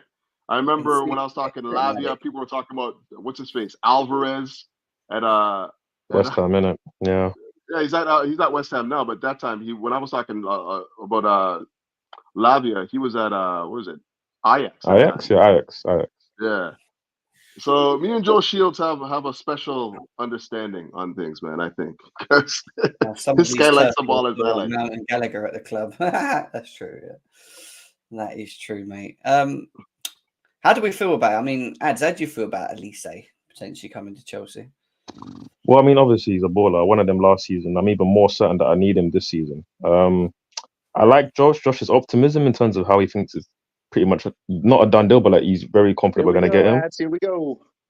I'll take your word for it, bro. But I'm just like, for me, because he's so good, it's like when I really look at the landscape of football right now, where there aren't that many top wingers anymore, he could walk into like 95% of teams. So like for me, it's like we're not in the greatest position because we're not in the Champions League. It's like, why wouldn't a team like PSG, if they were really serious, go for him and you can put Dembele on the left and that's your Mbappe replacement pretty much. He's never played in the Champions League, so that, I mean, I'm sure he wants to, but it's not like a thing he needs, right? He's never played in it before. I get it, but he'll get a chance to play in Europe, but it's a step, right? It's a step. Yeah, it is a step. It is a big step, to be fair. So that's why it's like it's still that level up. But to be honest, last season when we were when we were in talks with him, like you can maybe make the case that because he wasn't as experienced as he is now, like maybe we were such a level up from that he would have been just glad to join us. And even now that would still be the case because of the level up. But it's like now, a lot of top teams he would walk into their starting lineup. Like, let's be honest, Man City, for me, he would start for them. And it's like if you can start at a team like Man City, who are literally the best team in Europe. I know Real Madrid won the UCL, but for me, City are still the best team in Europe. Then I don't think it's as much of a guarantee as maybe you thought. But I don't think it's as much of a guarantee that he's going to just end up at us because there's better teams out there who should really be looking at him. So I'm still a bit tentative. I think the City stuff is really. Yeah, no, I agree. I'd love him to get it done as soon as possible. I think you're hearing City. Maybe it's like a thing if Bernardo decides to leave, then they have a position there where maybe they could look at him at that point. But I don't think they're in a real position to just buy him right now financially. I mean, they could, but I don't think on their books they could. So Bernardo would have to leave, and I think maybe that's where this rumor comes. Like if Bernardo leaves, this is a guy that they would look at to replace him. So I think that's maybe where the City link came in. But I think Chelsea are ahead of the pack on this one. We've been doing our diligence on him for a year and a half now, and I think he knows that. His team knows that. His family obviously knows that because his brother just re-signed a new contract with us. So, I feel good about it. I feel like we're in a really good position. Like I said, Ads, if we don't get him, I would be really surprised that something. Yeah, if you don't get him, I'm coming to find you. Coming to find you if you don't get him. Go find Joe Shields and Couch. They're in sync. I'm not quite as confident as Josh. Obviously there's history there. Like we already had him signed basically, but it's just like I had to say, like there are a lot of teams now that are definitely dipping their toes into the water for this guy, rightfully so. And I'm not worried about the competition for places. I think a guy like Olise, he was very, very confident in his abilities. Even when you hear him talk, this guy's got swag. Like he thinks he's top. You can't tell him otherwise. He's not worried about competition for places. He's thinking about it. Wherever I go, I'm going to play. You know what I mean? Because I'm that good. And to be honest with you, that's the kind of mentality you want, to be honest. It's not worried about, I can't go there because if I go there, then I have to play against this guy. No, you want guys that are about coming to the club and saying, yo, I'm the man. The reason why I'm coming to Chelsea is I'm not worried about this man and this man and this man. I'm coming here because this is where I want to be. It's a London-based club. It's the biggest club in London. And, it doesn't matter who they have. I'm going to be playing. And there's no denying that he has that swag about him. Yeah, and obviously you saw Noni Madueke's comments. I don't know if you saw the interview with Noni Madueke at Chelsea, where he said that he basically said that next season he's just going to outperform everyone because he's going to work the hardest in training. If he works hardest in training, then he thinks he's better than every single person in the team, which I kind of like, to be fair. I like that too. He's backing himself, innit? There's nothing wrong with people backing how you got to think, but obviously saying it out loud is like, I don't have, the thing is like, obviously you have to feel like that. You have to think like that at the elite level. So I'm happy he thinks like that. Saying it, it's like, okay, you didn't need to actually say it out loud, but saying it's cool. You just need to make sure you back up your words. So don't let me hear any news about, you were late to training or anything that happened. Obviously, remember what happened last season at the start of the season with him and Poch. And again, we can't be hearing anything like that if you're going to be talking greasy, so he's got to be on point. But listen, he's going to have to be if people like Olise come in, because Palmer can still play in the wing. Noni will be there. There'll be a lot of top players that can play in those positions. So he's got to be on it if he wants to get any game time. It's just funny he said it like that on the back of this Olise news, isn't it? It's like, he knows if Olise comes, he's going to have to up his game hella.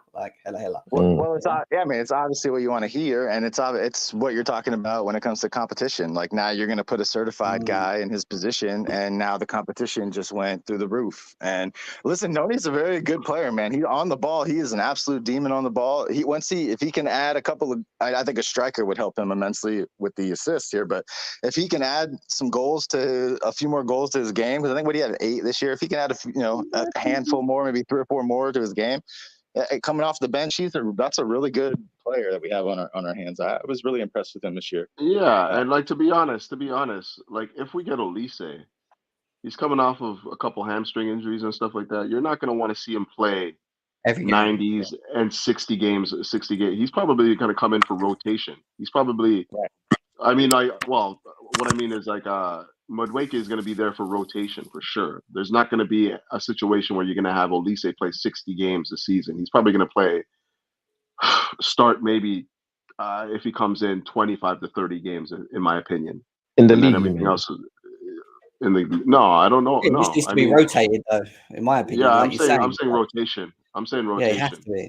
For me, if Olise comes in, he's like, I get what your point, Couch, but for me, like, if he comes in, he's starting the majority of games, like 80-90% of games. Obviously, then maybe he'll come off regularly, 65th, 70th minute regularly for Noni. I hear that, but like for me, if you're bringing somebody of Olise's quality in, he obviously needs to earn his spot, but I think like that will just come naturally, and he will become a main starter. I hear what you're going at, and I hear what you're alluding to as well. I'm just saying, in the interest of him coming back from 2 serious like hamstring injuries, you're gonna have to ease him in. And I don't know if that means you're going to be going, full tilt. Okay, you're getting full, 80% of the competitions that we're in. I think it's more than likely that we're going to see a little bit more rotation, because let's not forget, Madueke is still very much capable of playing in this side, right? Actually, of all the wingers that we have, I think that he fits the profile for Maresca team more than any of them, to be honest. Like he's very direct, very quick. Say again? said, don't forget about Don's boy Mudryk, yeah? If Olise turns up. He loves speak him. of the devil. Look who just popped in. Man. Gang. This guy, man. Just like The man of the hour. Hey, if I the speak man on this of the guy, week, yeah. man. The Hey, man look, of the Man week. of the week. Don, if you pipe up to me at any bad time, I'm just gonna call a gal man and get him to do Honestly, it. man, don't even start. Don't even disrespect my man. Don't even disrespect my man, Olise, right? But keep Jem, it strictly take out. football, but keep it strictly football, please. Strictly football, I man. hear Jem, any don't take disrespect out to a my hoodie. man Olise. Don't do an know? Assassin's Creed mask. Don't do an Assassin's Creed mask, man. Oh my god. Right, I want to talk to you about the strikers in a second, Don, because I want to get your thoughts. But I want to ask you quickly about this Olise situation. We've got this comment from Alex Goldberg talking about how City are kind of like semi-interested in the whole Olise idea. We know Man United are, Chelsea are. How are you feeling about it? Are you still confident? You think we'll get it done, or what are you saying? Yeah. I'm confident, man. I kind of look at it the similar way of like the Rice deal. I think we've done a lot of the groundwork already. I think Olise, a big thing for him is obviously staying in London. And the project that we've got to offer him, man. Because right now, when you've got Man City, when you're looking at Man City, bro, like Pep said it himself, he's closer to leaving Man City than he is staying. You know, a lot of their key players are towards the end of their time at Man City. KDB, you know, he potentially could leave. You've got what's his name? Bernardo Silva could be leaving as well. I honestly think that the way that they're selling this project to these guys is, listen, we're the next kind of team that are looking to dominate. You know, Man City have done what they've done, and you know, it's still an attractive project to go over there. I think they're going to be looking at the likes of Florian Wirtz and whatnot in the future, but it's kind of going to be an end of an era when they lose Pep. Do you know what I'm saying? Big up Chelsea 2005, bro. Yeah, it's gonna be like an end of an era when Pep leaves, in my opinion. So I'm kind of looking at it like they're gonna be selling at it. Okay, long term, this is gonna work out better for you. And like I said, the sort of players that we've got here already are gonna suit how he wants to play, and he knows a lot of them here. We've got the Joe Shields link. Everything already adds up, man. To for him to come here, I think we've done a lot more legwork than the Man City right now. You know, so I'm not really concerned about them coming in. I'm not surprised that they're looking at him anyway because he's a top player. So yeah, that's how I'm kind of looking at it. I'm calm about it. I can't lie. Only way we don't get Olise, in my opinion, is if we walk away. Yeah, and or if we just you're added to the list, innit? So I gotta find you and Josh if we don't get him. So come on. Yeah, I totally agree with Don. I think that's really the only way we lose it is if we decide enough's enough. But listen, this is something that's been going on again a year and a half, working on this guy, his team, his family. Like I think Don hit every point you could imagine there on why he would come here. I think it's just a matter of time. I honestly don't know if that time frame has anything to do with financial fair or with the books. I really don't know. I don't know that much about that kind of stuff. But Cal said earlier, these kind of deals, they do take time. If we do pay over to get a more preferable payment plan, you know, it takes time to work that stuff out when you're talking about bonuses and things like that. So they can't just call Palace and say like, hey, can we have Olise? We'll send you some cash over the next few years. Like, no, it doesn't work like that. Like, there's a lot more.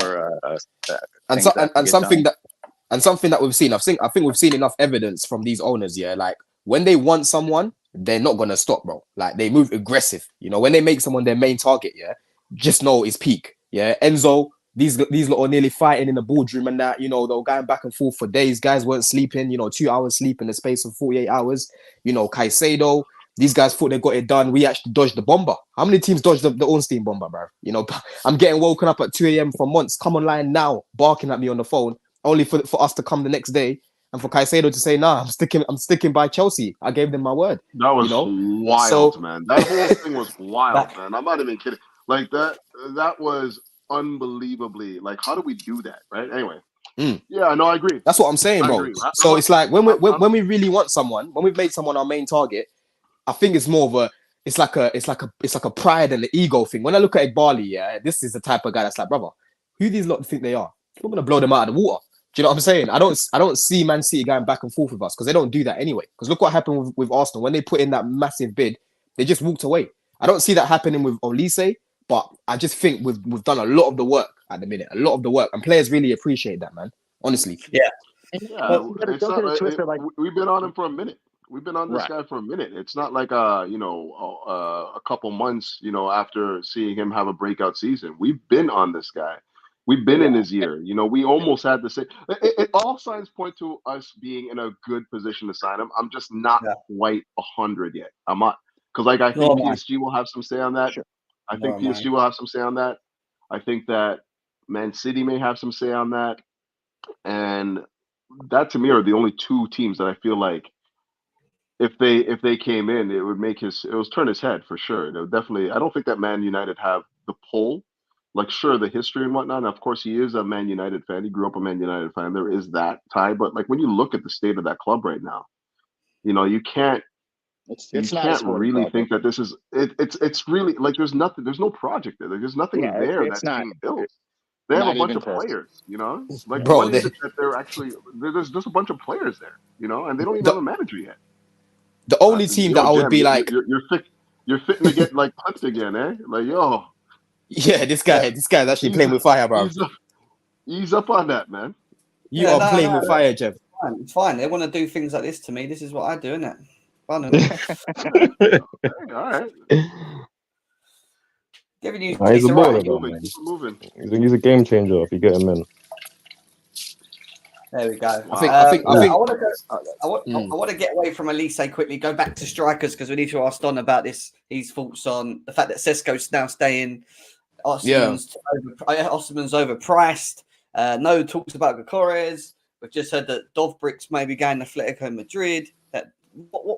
Like, how do you feel about this market, man? Because it's like, it's bro. Listen, I think this market.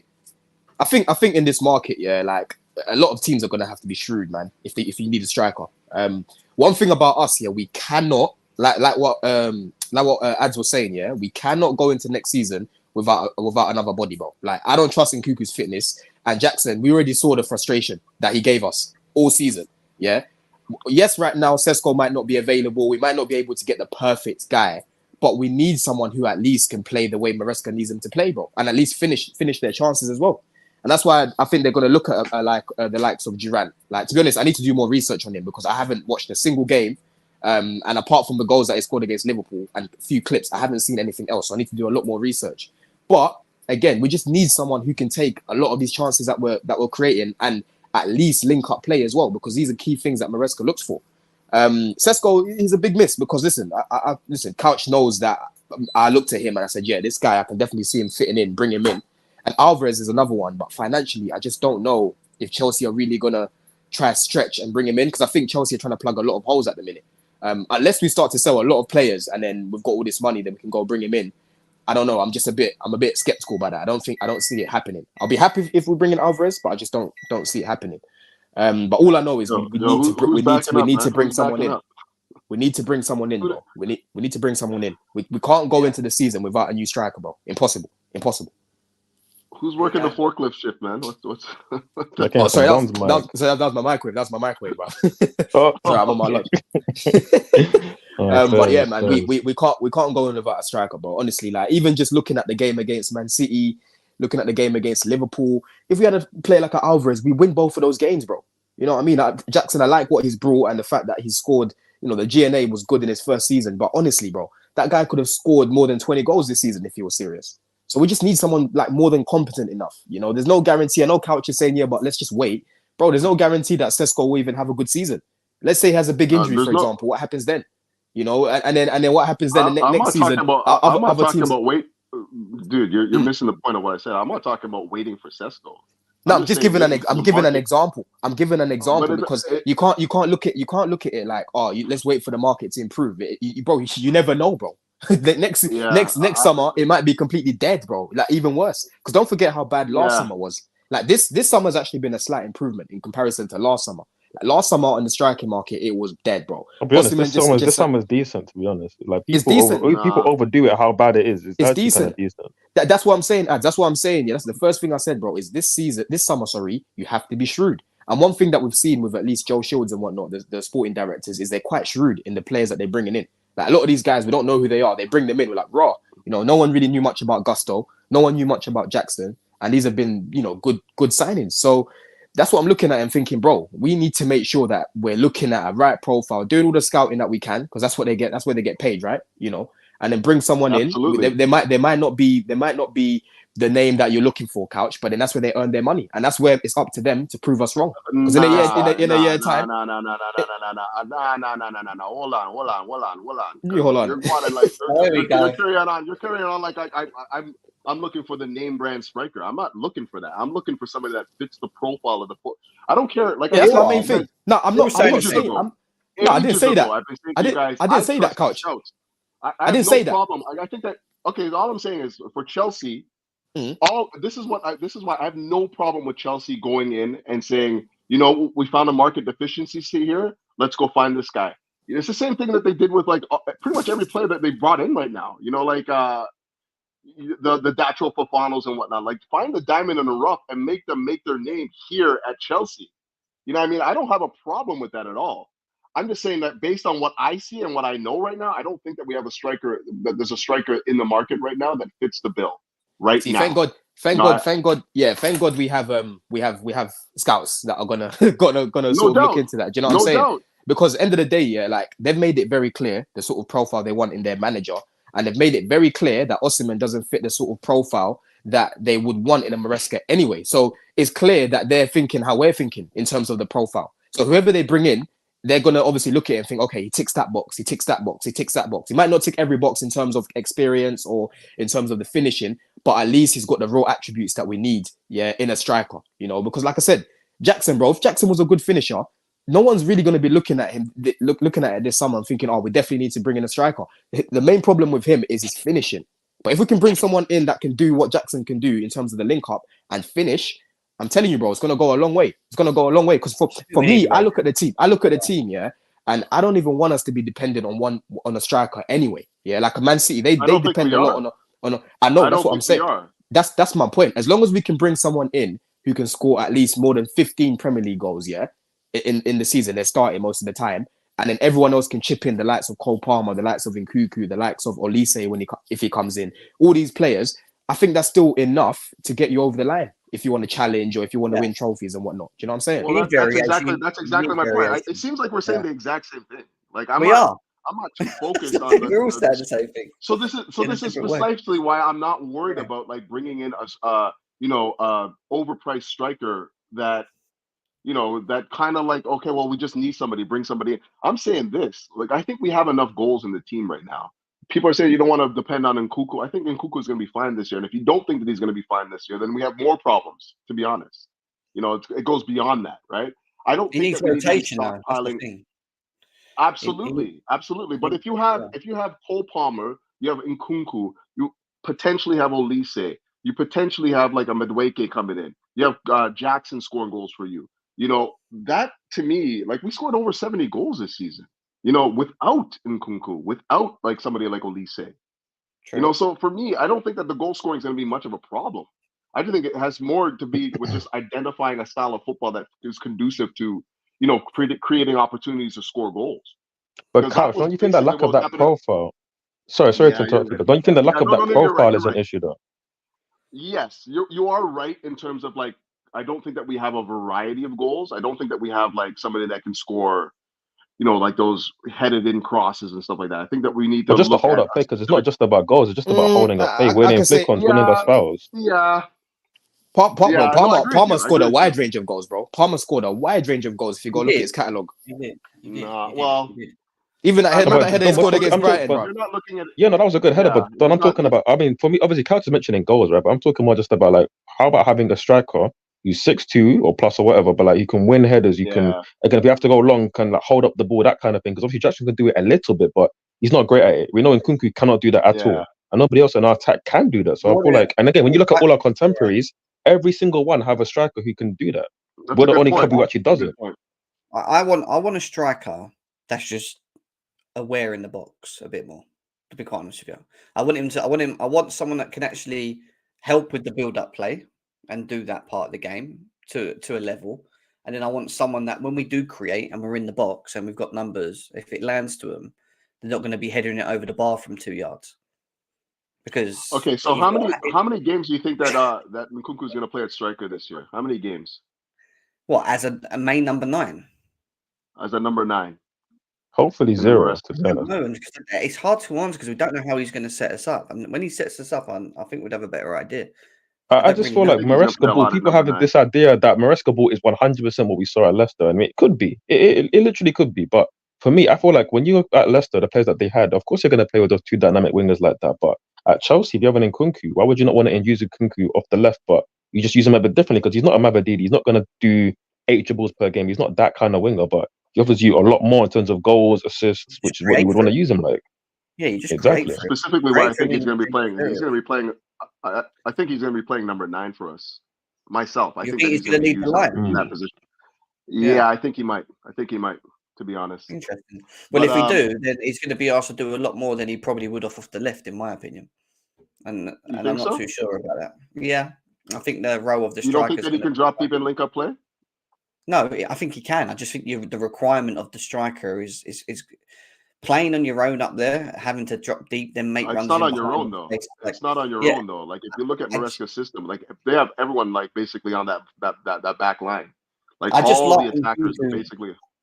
I like Nkunku playing off someone where he's not the focal point and he's someone that can Yeah, get the because he's ball. never done that. You know, he's never Yeah, I he's don't never think. been that guy there yeah. like I by don't himself. think He the was always playing system off of is. somebody.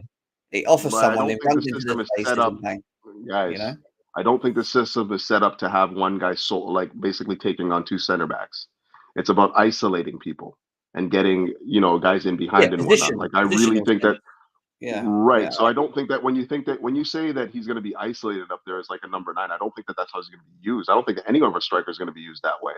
That might be something that you might require in stages of the game, but I don't yeah. But think the overall philosophy based on what Maresca's been doing is gonna I think is he gonna has be more of a like, okay, well, just isolating. I think he Yeah, go has ahead. more. I think he has a more of a. Again, I might be wrong here, but I'm just going on what I think it will be the case. I think he has more of a variation of being able to attack playing as an inverted forward off the left than he would be being asked to play as a striker with his back to the goal and and linking the play. Because I don't want him to be the guy that receives the ball from Palmer, like to Palmer, and Palmer runs off him and he plays. I know he can do it because he's got the ability to.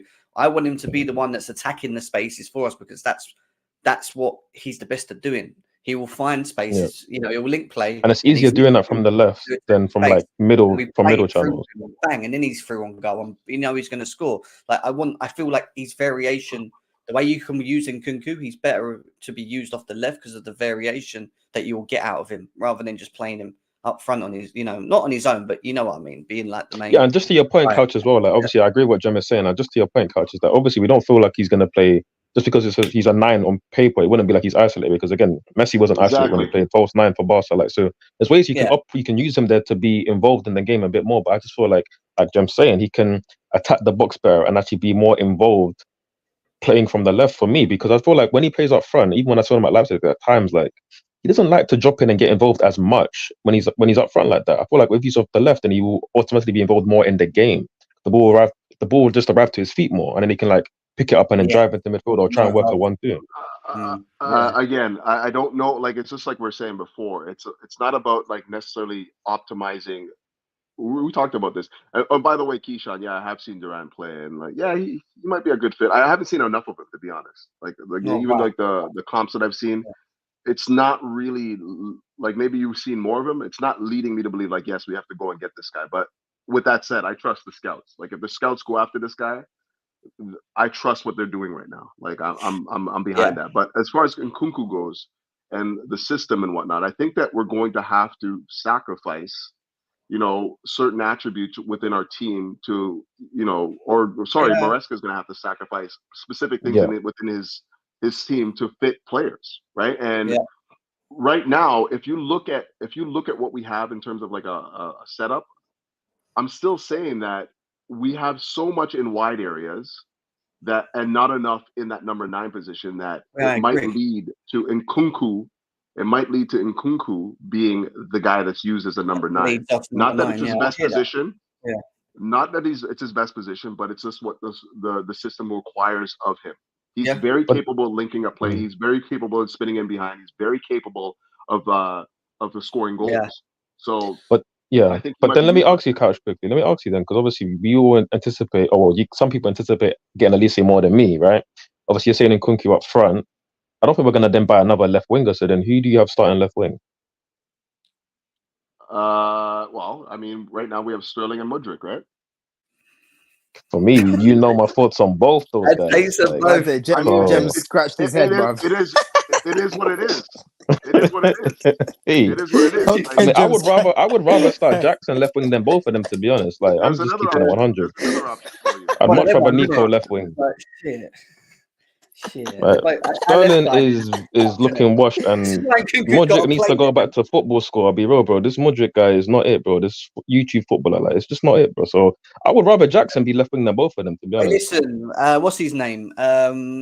What's his name? De Zerbi said he's gonna be Ballon d'Or one day, mate. Don't say that about Mudryk. All right. Yeah, if he does a career mode, maybe. Listen, bro. But I not think real life. Mudryk, yeah. Listen, he does it right now. I'm starting Nkuku on the left. If it's up to me, I'm starting Nkuku on the left. Yeah, I think he's still off. He'll still be able, bro. Nkuku on the left will still be able to take on his man, bro, and take them wide. Like I've seen the guy do it. Yeah. During his time at Leipzig, yeah. He might not be able to do it consistently as Mudryk, but one thing about him on that wing, he's going to offer you variation. Whether that's retaining the ball, whether that's the quick link up, the little rotations as well. He'll offer you all of that, innit? And even getting in between the lines as well. He'll still be coming in, trying to help in that sense, yeah. But one thing with Mudryk, bro, yeah, like I think with him, yes, he frustrates everyone, including me. As much as I look at his raw attributes and I like them, right? But I honestly look at all the coaches that we've had since the time he's been here, and I don't feel like anyone's been able to really, really spend time with this guy and coach him, right? Because Graham Potter had so many players. There were certain games that Mudryk couldn't even make the squad. He came into a mess, right? And then after that, he had Frank Lampard. He wanted him at Everton, but he did the same thing to him as well. Didn't play him, didn't start him, didn't have him in the squad certain games, I believe, as well. Then he had obviously Poch, who I thought would get a little bit more out of him, but clearly showed him that he didn't trust him because he played Ben Chilwell in his position, right? And then that's it. Like that, all the managers that he's had, I feel like haven't been able to get the best out of him. And for me, one thing that I like about what I've heard about Maresca is the finer details, because it's not just one player that's spoken about it, it's many players. And I've spoken about this with Mudryk. I said, bro, we can't just assume Mudryk knows how to run in behind, or Mudryk knows when to make this run, or when Mudryk knows when to release the ball. Like all of these things, yes, they should know, to a certain extent because you're playing in the Premier League. But we know that Mudryk is not at that level, bro. Before he even came to England, he barely even had 50 appearances playing professional football, bro, in Ukraine. Who can tell me that they're watching Shakhtar week in, week out? And he even went on loan twice during that time. So he's a 23-year-old, yes, but he's barely got any experience. And it's very clear to see when I'm watching him. It's very clear to see when I'm watching him that he needs a lot more. He needs to literally be coached like a kid. In an ideal world, yes, he would need a loan. But for me, but at 23 alone. I'm looking. Like, no. He wouldn't. For me, listen. If someone like him, you would say he would need a loan. But we spent too much money on him, so we can't be loaning him out. Yeah, of course. Let's be real. You can't be loaning him out. Yeah. But what I'm saying is, someone like that, you would loan them out because you can see that they still need to develop. So the point that I'm saying is, from what I've seen, like I've said, from Dewsbury Hall, Harry Winks, even Snodgrass when he was at West Ham, they've all said about how he makes things so clear. And there's so many things that they've learned from him, right? And they've all said, listen, this guy's going to be a top coach. That's what I need for the likes of Mudryk. I need him to show these guys, yeah? And another thing as well is, in Poch's system, how many times did I keep telling you, look, the left-hand side is so lopsided. We play mainly on the right, and the left, I'm seeing Mudryk in build-up. I do not want to be seeing Mudryk in build-up. Why am I looking at his heat map and watching, even just watching him using my eyes, I'm seeing him in build-up. I need to see Mudryk staying wide. And if you go look at the average positions last season of Leicester's team, yeah, the wingers literally stay wide, bro. And that's what I need Mudryk to be doing, because his strength is his speed and getting in behind. Look at the goal that he scored against Forest. Little pass behind as well. He has got that sort of final pass in him as well when I watch him. Yes, bro. That little reverse pass that he does, yeah? Look at the goal that he scored against Forest. I know he wasn't amazing in that game, but look at the goal that he scored against Forest when Palmer just slipped it in behind. He made that late run. And then he scored. They're the sort of goals and they're the sort of positions that I want to be seeing Mudryk in. I don't want to be seeing Mudryk deep where he's getting the ball and it's grenade football. I want to be seeing him further up, using his pace and just running at guys. That's what I want to be seeing from Mudryk. And then from there, he'll build confidence. You'll start to see a little bit more flair. You'll start to see a little bit more trickery because he's a confidence player. Right? I hear all that, but how long do you think it will take for him to iron out? I hear that, but like, how long do you think it will take for him to iron out the kinks in this game where, yeah, he can give you good moments over 90 minutes, but are we going to see him lose the ball 15, 20 times just doing stripping, giving it away in silly areas? Like, just to round off that point, it's like, obviously, when you mention he looks like he needs a loan, obviously I understand that. We all understand we can't loan this guy for what we bought him it's for. cost But too much like money, bro. a player who looks that raw at this age, how long does it take for them to actually be cooked? Because I don't know. Like when you're younger, I could get it. Like if he was 19, I'd get it. But at 23 and you're still this raw, I don't know if you're gonna be able to learn quick enough at this age.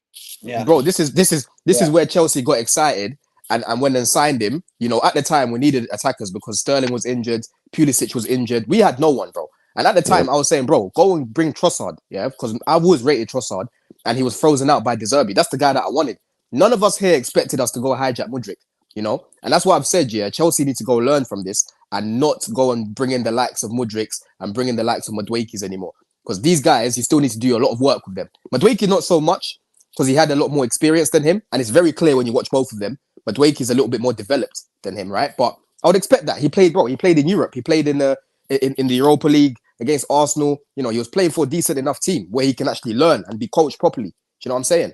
But with Mudryk, it's going to be a big season for him because we've actually brought in a coach who knows how to work with these men. And for me, he would love the profile of Mudryk on the wing because, like Couch has said, yeah, Madueke is the sort of winger that Maresca would like because, like I said to you, all the goals that I'm watching, I'm seeing the wingers involved. And for me, Mudryk has the attributes that I like in wingers, so Maresca will like that. You know what I'm saying? So it's a big season for him. It's a big season for him, bro. He likes what I've seen. He likes his wingers to be wingers, and he likes to create space for them so that when they receive the ball, they're one-on-one with the defenders. They attack the defender. They actually do. And one of the things I noticed as well is he doesn't specifically like our fullbacks to overload. Overlap the winger as well. He likes the winger to attack the space rather than the fullbacks to occupy the space.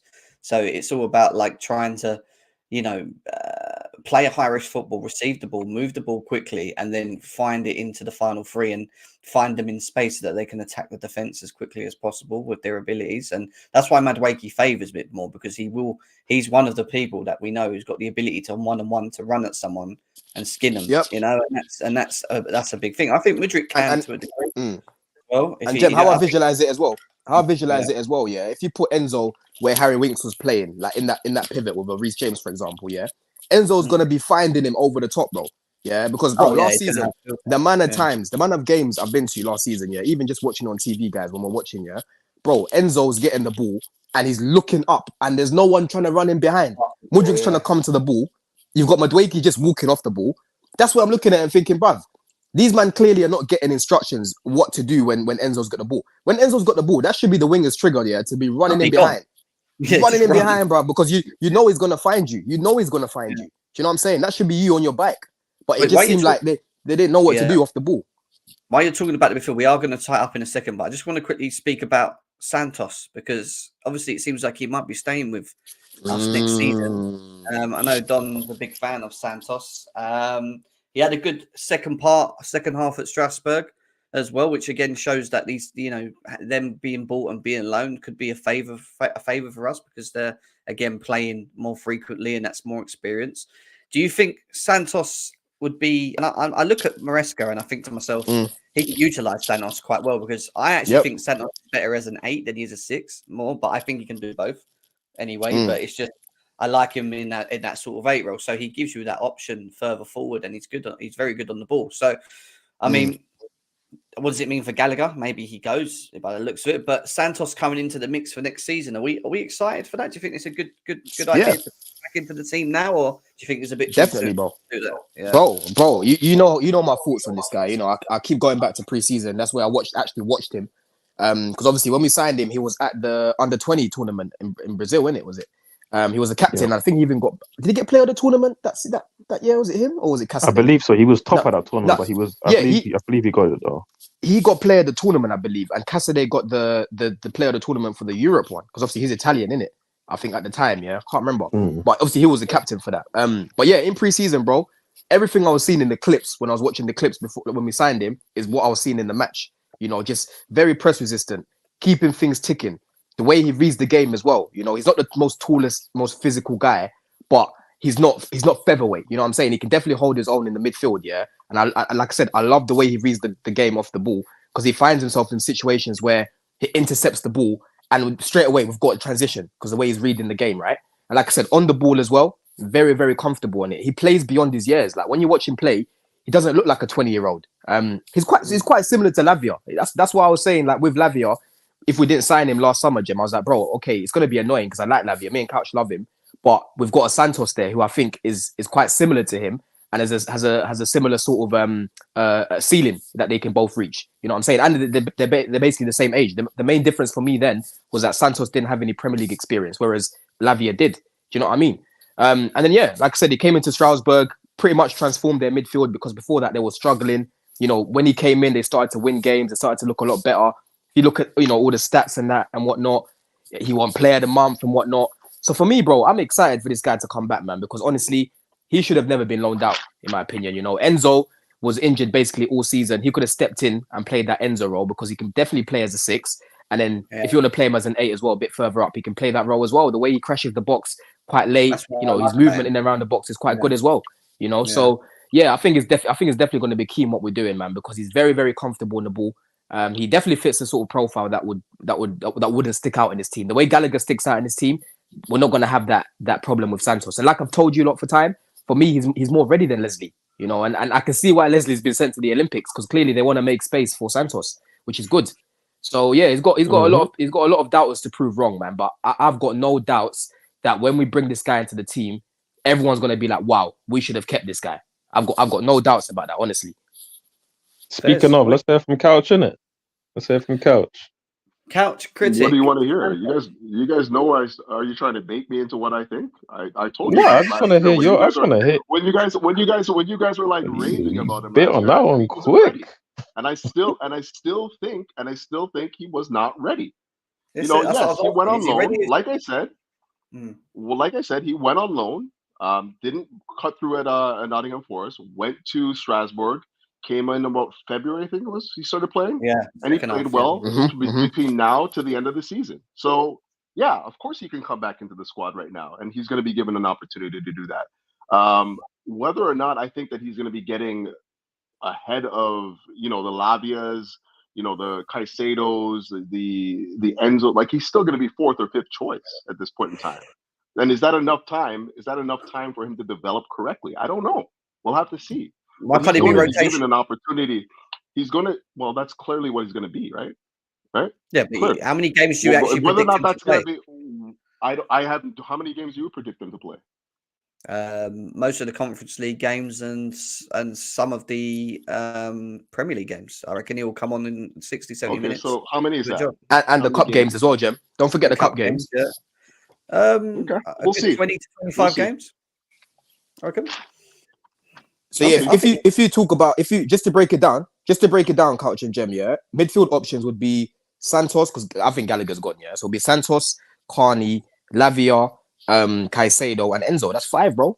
That's 5 right there. You know, there's people need to get rotated. At the end of the day, they're all similar sort of profiles. So this is what I'm saying. We're building basically 2 teams.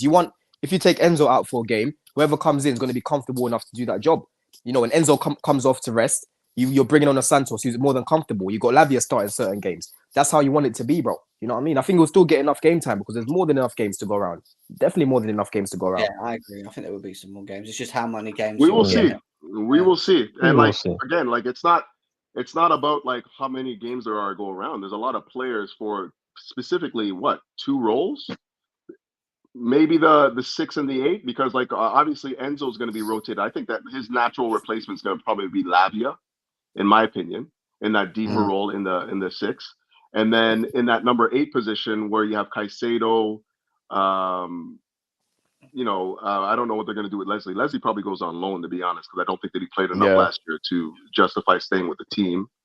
You got Cole Palmer playing one of those 8 positions. You also got Carney. You got Carney there as well. Like there's a lot of names there. So it's gonna be down to what he does when he comes in, when he's given the opportunity to do that. We'll see. But I'm not in any way, shape, or form gonna sit here and say that yes, for sure he's gonna play, for sure he's gonna get lots of minutes and whatnot. It's yet to be seen for me.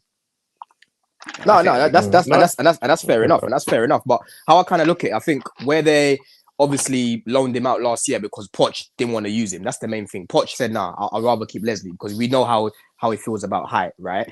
And if it wasn't for Leslie's injury, he would have definitely got more game time, in my opinion. He would have definitely got more game time, you know. So yeah, man. Look, injuries happen. You know, fitness happens. This sort of, you know, style of play, off the ball, you know, pressing. The midfielders are gonna have to be working hard, Couch. So there's gonna have to be a lot of changes, you know, during matches, man. That's one thing I'm gonna be looking at from Maresca in terms of his in-game management. How are you actually using the squad? You know, don't keep Santos if, like what you're saying, is if you're not going to be looking to use him, you know, if you're going to keep him, please tell me that you trust this guy. Don't waste his time and don't waste our time. Do you know what I mean? But I think he's one of the ones that they've signed that they actually look at and actually want to use rather than just shift. Because a lot of people have been saying, oh, we're just going to shift Santos. I don't look at him like that, bro. I actually think that they think he's a gem. You know, I think he's a really good player, man. Out of the first ones that we signed, it was him and Payers that I said to you lot. I said, yo, I'm putting my stocks into these guys. These guys look really good, man. Do you know what I'm saying? You know, Leslie, like I've said, I think he's, yeah, bro. You know, Leslie, like I've said, look, I like.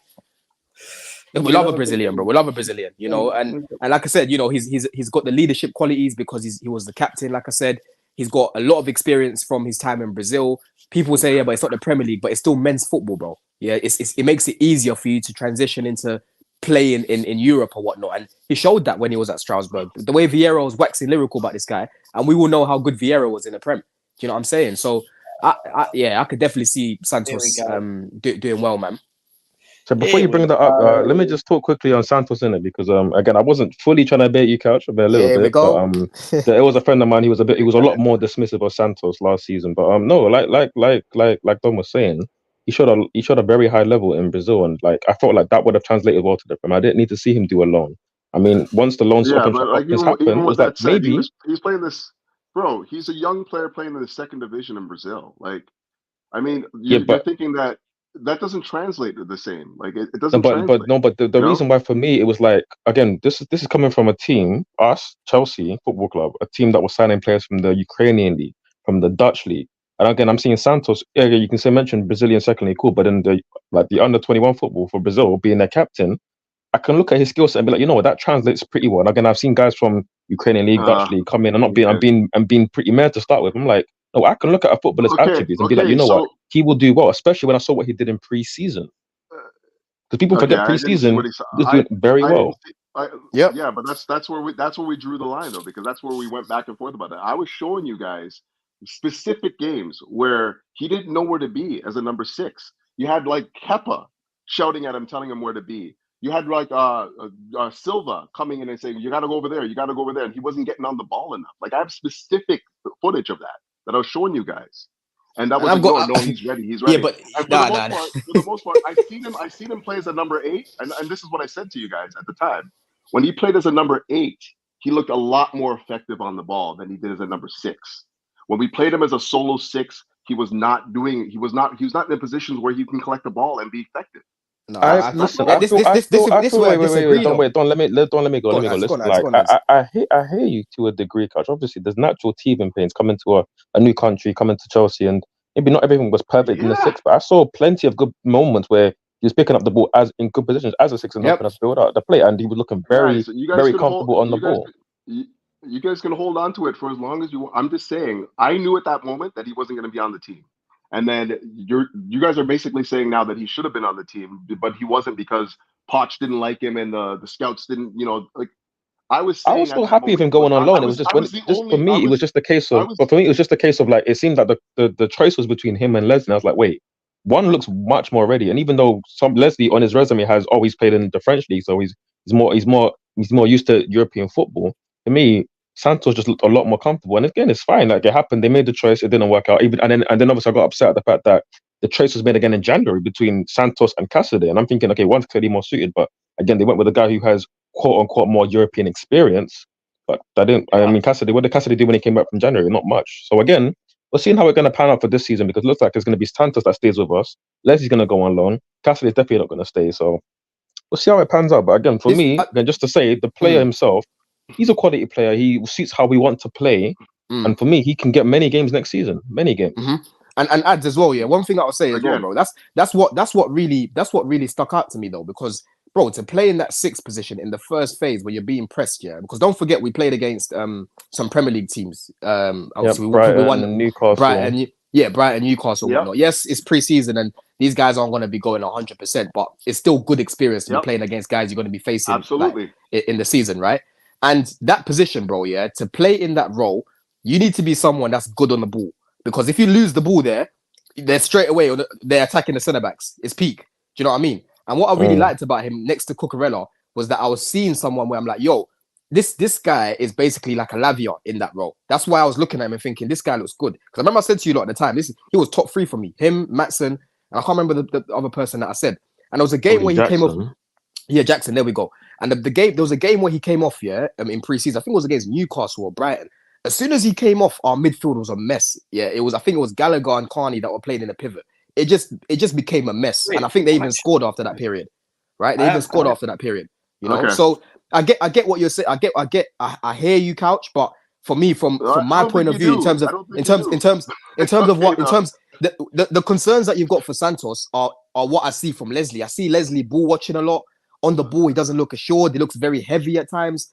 You know, I look at Santos, I see a lot more flair. I look at someone who is a lot more assured. You know, I see someone who's a lot more versatile. Exactly. I look at someone who's a little bit more versatile as well. Watching the video of him now, he's very, very, very, very progressive. Like I didn't realize how progressive he is. Like he plays it. Yeah, and he loves to play in between the lines. Variation. And what I like a bit about him is he's aggressive. He goes into challenges. Like he doesn't. He's not shy to just get in. This is what I'm saying. I like that. So, but Jeb, he doesn't find himself. I haven't really seen him find himself in situations where he's getting done up because, like I said, the way he reads the game. Watch how he reads the game off the ball. Right, he finds himself in positions where he's closing down that space and he's pinching the ball. He's just like, fuck it. He's like, nah. But anyway, listen, look. We've all got our perceptions of the player. This is what I'm saying. Santos, when he comes in, I just know as long as he gets the game time. Guys, we need to cheer up Couch, man. Let's talk about Gallagher, man. I just know it's going to prove people wrong, bro. That's it. Cheer up, Couch. I was telling you guys in the summer that he wasn't going to stay at the club, and you guys were the ones that tell me, no. I was the only person. I stood alone in my assessment of Santos at the moment. Everyone else online was like, "Oh yeah, even Fabrizio." I never said he was gonna stay. I said I wanted him to stay. But that was Poch's. He is absolutely. Let me just finish. He was absolutely going to stay. So I have nothing to say. I never said he was gonna stay. Right. Nobody said he was gonna stay. But he deserved to stay. I never said you were wrong. I just said I wanted him to stay. Yeah, but Couch. I don't get. In my opinion, at the time, he was not ready to play for that team. He was not ready to play. But then the only question to that is, was Leslie more ready though? That's the only question. Was Leslie more ready? Yeah, exactly. Ads, before you come into that point, I don't get I don't get how you can even be flaunting happy that that Poch made the decision that you wanted. I don't understand that because Poch made terrible decisions. I don't think that was Poch's decision. It was Poch's decision because he wanted to keep Leslie for high. No, the club made the decision after speaking to Poch. The club made the decision after speaking to Poch. Because I'm pretty sure. When I see this was heavily reported. This was heavily reported. This was heavily reported because don't forget that we signed Santos, right? Leslie was nowhere to be seen. Bro, hold on. It's what I'm saying, Couch. No one expected Leslie to even come in. Yeah, Leslie was signed and was like, why are we signing this guy when we've got Santos? Yeah, and at the time, Poch is the one that made that decision to go and send him on loan. The club, to sign Leslie and send him on loan. Bro, the decision to sign Leslie was the club's decision. Yeah, that was the club's decision to go and sign Leslie. Okay. But between Leslie and Santos, that was on Poch. Poch made that decision to keep Leslie because of the lack of the height in the team. This is what I'm trying to say though. Like Leslie hadn't even played for Poch at the time. He hadn't even played. He hadn't kicked ball. Yeah, but he's a tool. That's what I'm saying. He's a tool runner. He's the sort of profile because, like we've said, Maresca likes certain profiles, right? Well, we talked about profiles quite a bit earlier. Maresca likes certain profiles, and so does Poch. Poch said, well, there's a lack of height in this team, and then bringing in Leslie would have added a little bit of height. So for me, he kept him on the sole basis of his height over Santos. You know what I'm saying? All right. The club have clearly said. I'm gonna let you guys lie. I'm gonna let you guys leave that alone. I'm not even gonna really. Well, we do need to move away from Santos. Yeah, let's talk about Duran. But clearly, like, yeah, go ahead. Sorry. No, I was just going to say we've nearly 2.5 hours in as well, so I need to come off in a second. But I just wanted to jump on some of these news from Matt Law. Talks about Jonathan Duran is another option for Chelsea. What's it called? Dominic Solanke at 65 million release clause is another one. And supposedly Chelsea admire Olise and are also getting a left back, supposedly expected to get a left back, as quoted via Matt Law. So a left back is something that we're looking at. Who is going to be interesting? Dominic Solanke, Duran are on the list for striker options. 65 million release clause. No way, thank you. I'm not interested in that. Yeah, I don't know. Listen, things are going to change. That's the news at the moment. How do you guys feel about Duran or Solanke as being one of the striker options, is what Matt Law's saying here at the moment? Bro, I like Solanke, man. I've liked him from the academy, bro. Him and Tammy were getting serious numbers in there, bro. I like Solanke, but it's the thing about him is just the ceiling. You know, how much, like, in terms of like how better can he get? You know, that's the only thing. But in terms of finding the net, bro, this guy's a goal scorer, isn't he? And he can definitely link up play as well. He's good on the ball. And the profile, and he's quite physical. Is close to what you would want. Obviously, again, like I like Solanke too. I do like Solanke too. Obviously, he had the tough time at Liverpool and even Bournemouth. There's a couple of seasons at Bournemouth where it wasn't popping like that, but last year and a half, I'd say he's been good. But again, to be striker for Chelsea, it's like there's better options out there for me. And again, except obviously 65 million is absolutely no go. It wouldn't be that, because we're not paying a release clause for Solanke. No way. And then obviously Duran, though, that's I mean, I laugh at that name every single time. Hell no. Like, I don't even want to get into all of that. Duran cannot see my football club ever in his life. Never. So, yeah. Casadei has attracted interest from overseas and could be allowed to leave Chelsea this summer. Matt Law. You're allowed to leave on loan. Yeah, cool. You can get more experience for sure. Definitely. He needs that. Well, we'll see what happens. Listen, there's a lot going on there. Go and check it out, guys. I'm not going to really go into it too much. It's just mainly on Duran, Solanke, and the potentials of Casadei. There's some other little bits and bobs in there. But we are going to tie up there because it's been a good show. 2 hours and 16 minutes on the live. 400 people in the building. Strong show again today. Appreciate it, guys. I appreciate you all being here as well. It massively showing us support. It's going in the right direction as well. So listen, we're going to keep you posted. Anything that comes up that's breaking that we need to talk about, we will go live. That's how it happens. And I've enjoyed today's show. Ads, good show, man. I appreciate it. Couch, obviously Don's left as well. Josh, everyone. Been an interesting one, and I'm sure more interesting conversations to follow, as always, with our football club. So let's see how we get on. Take care of yourself, guys. See you soon. Enjoy the rest of your day. Peace, guys.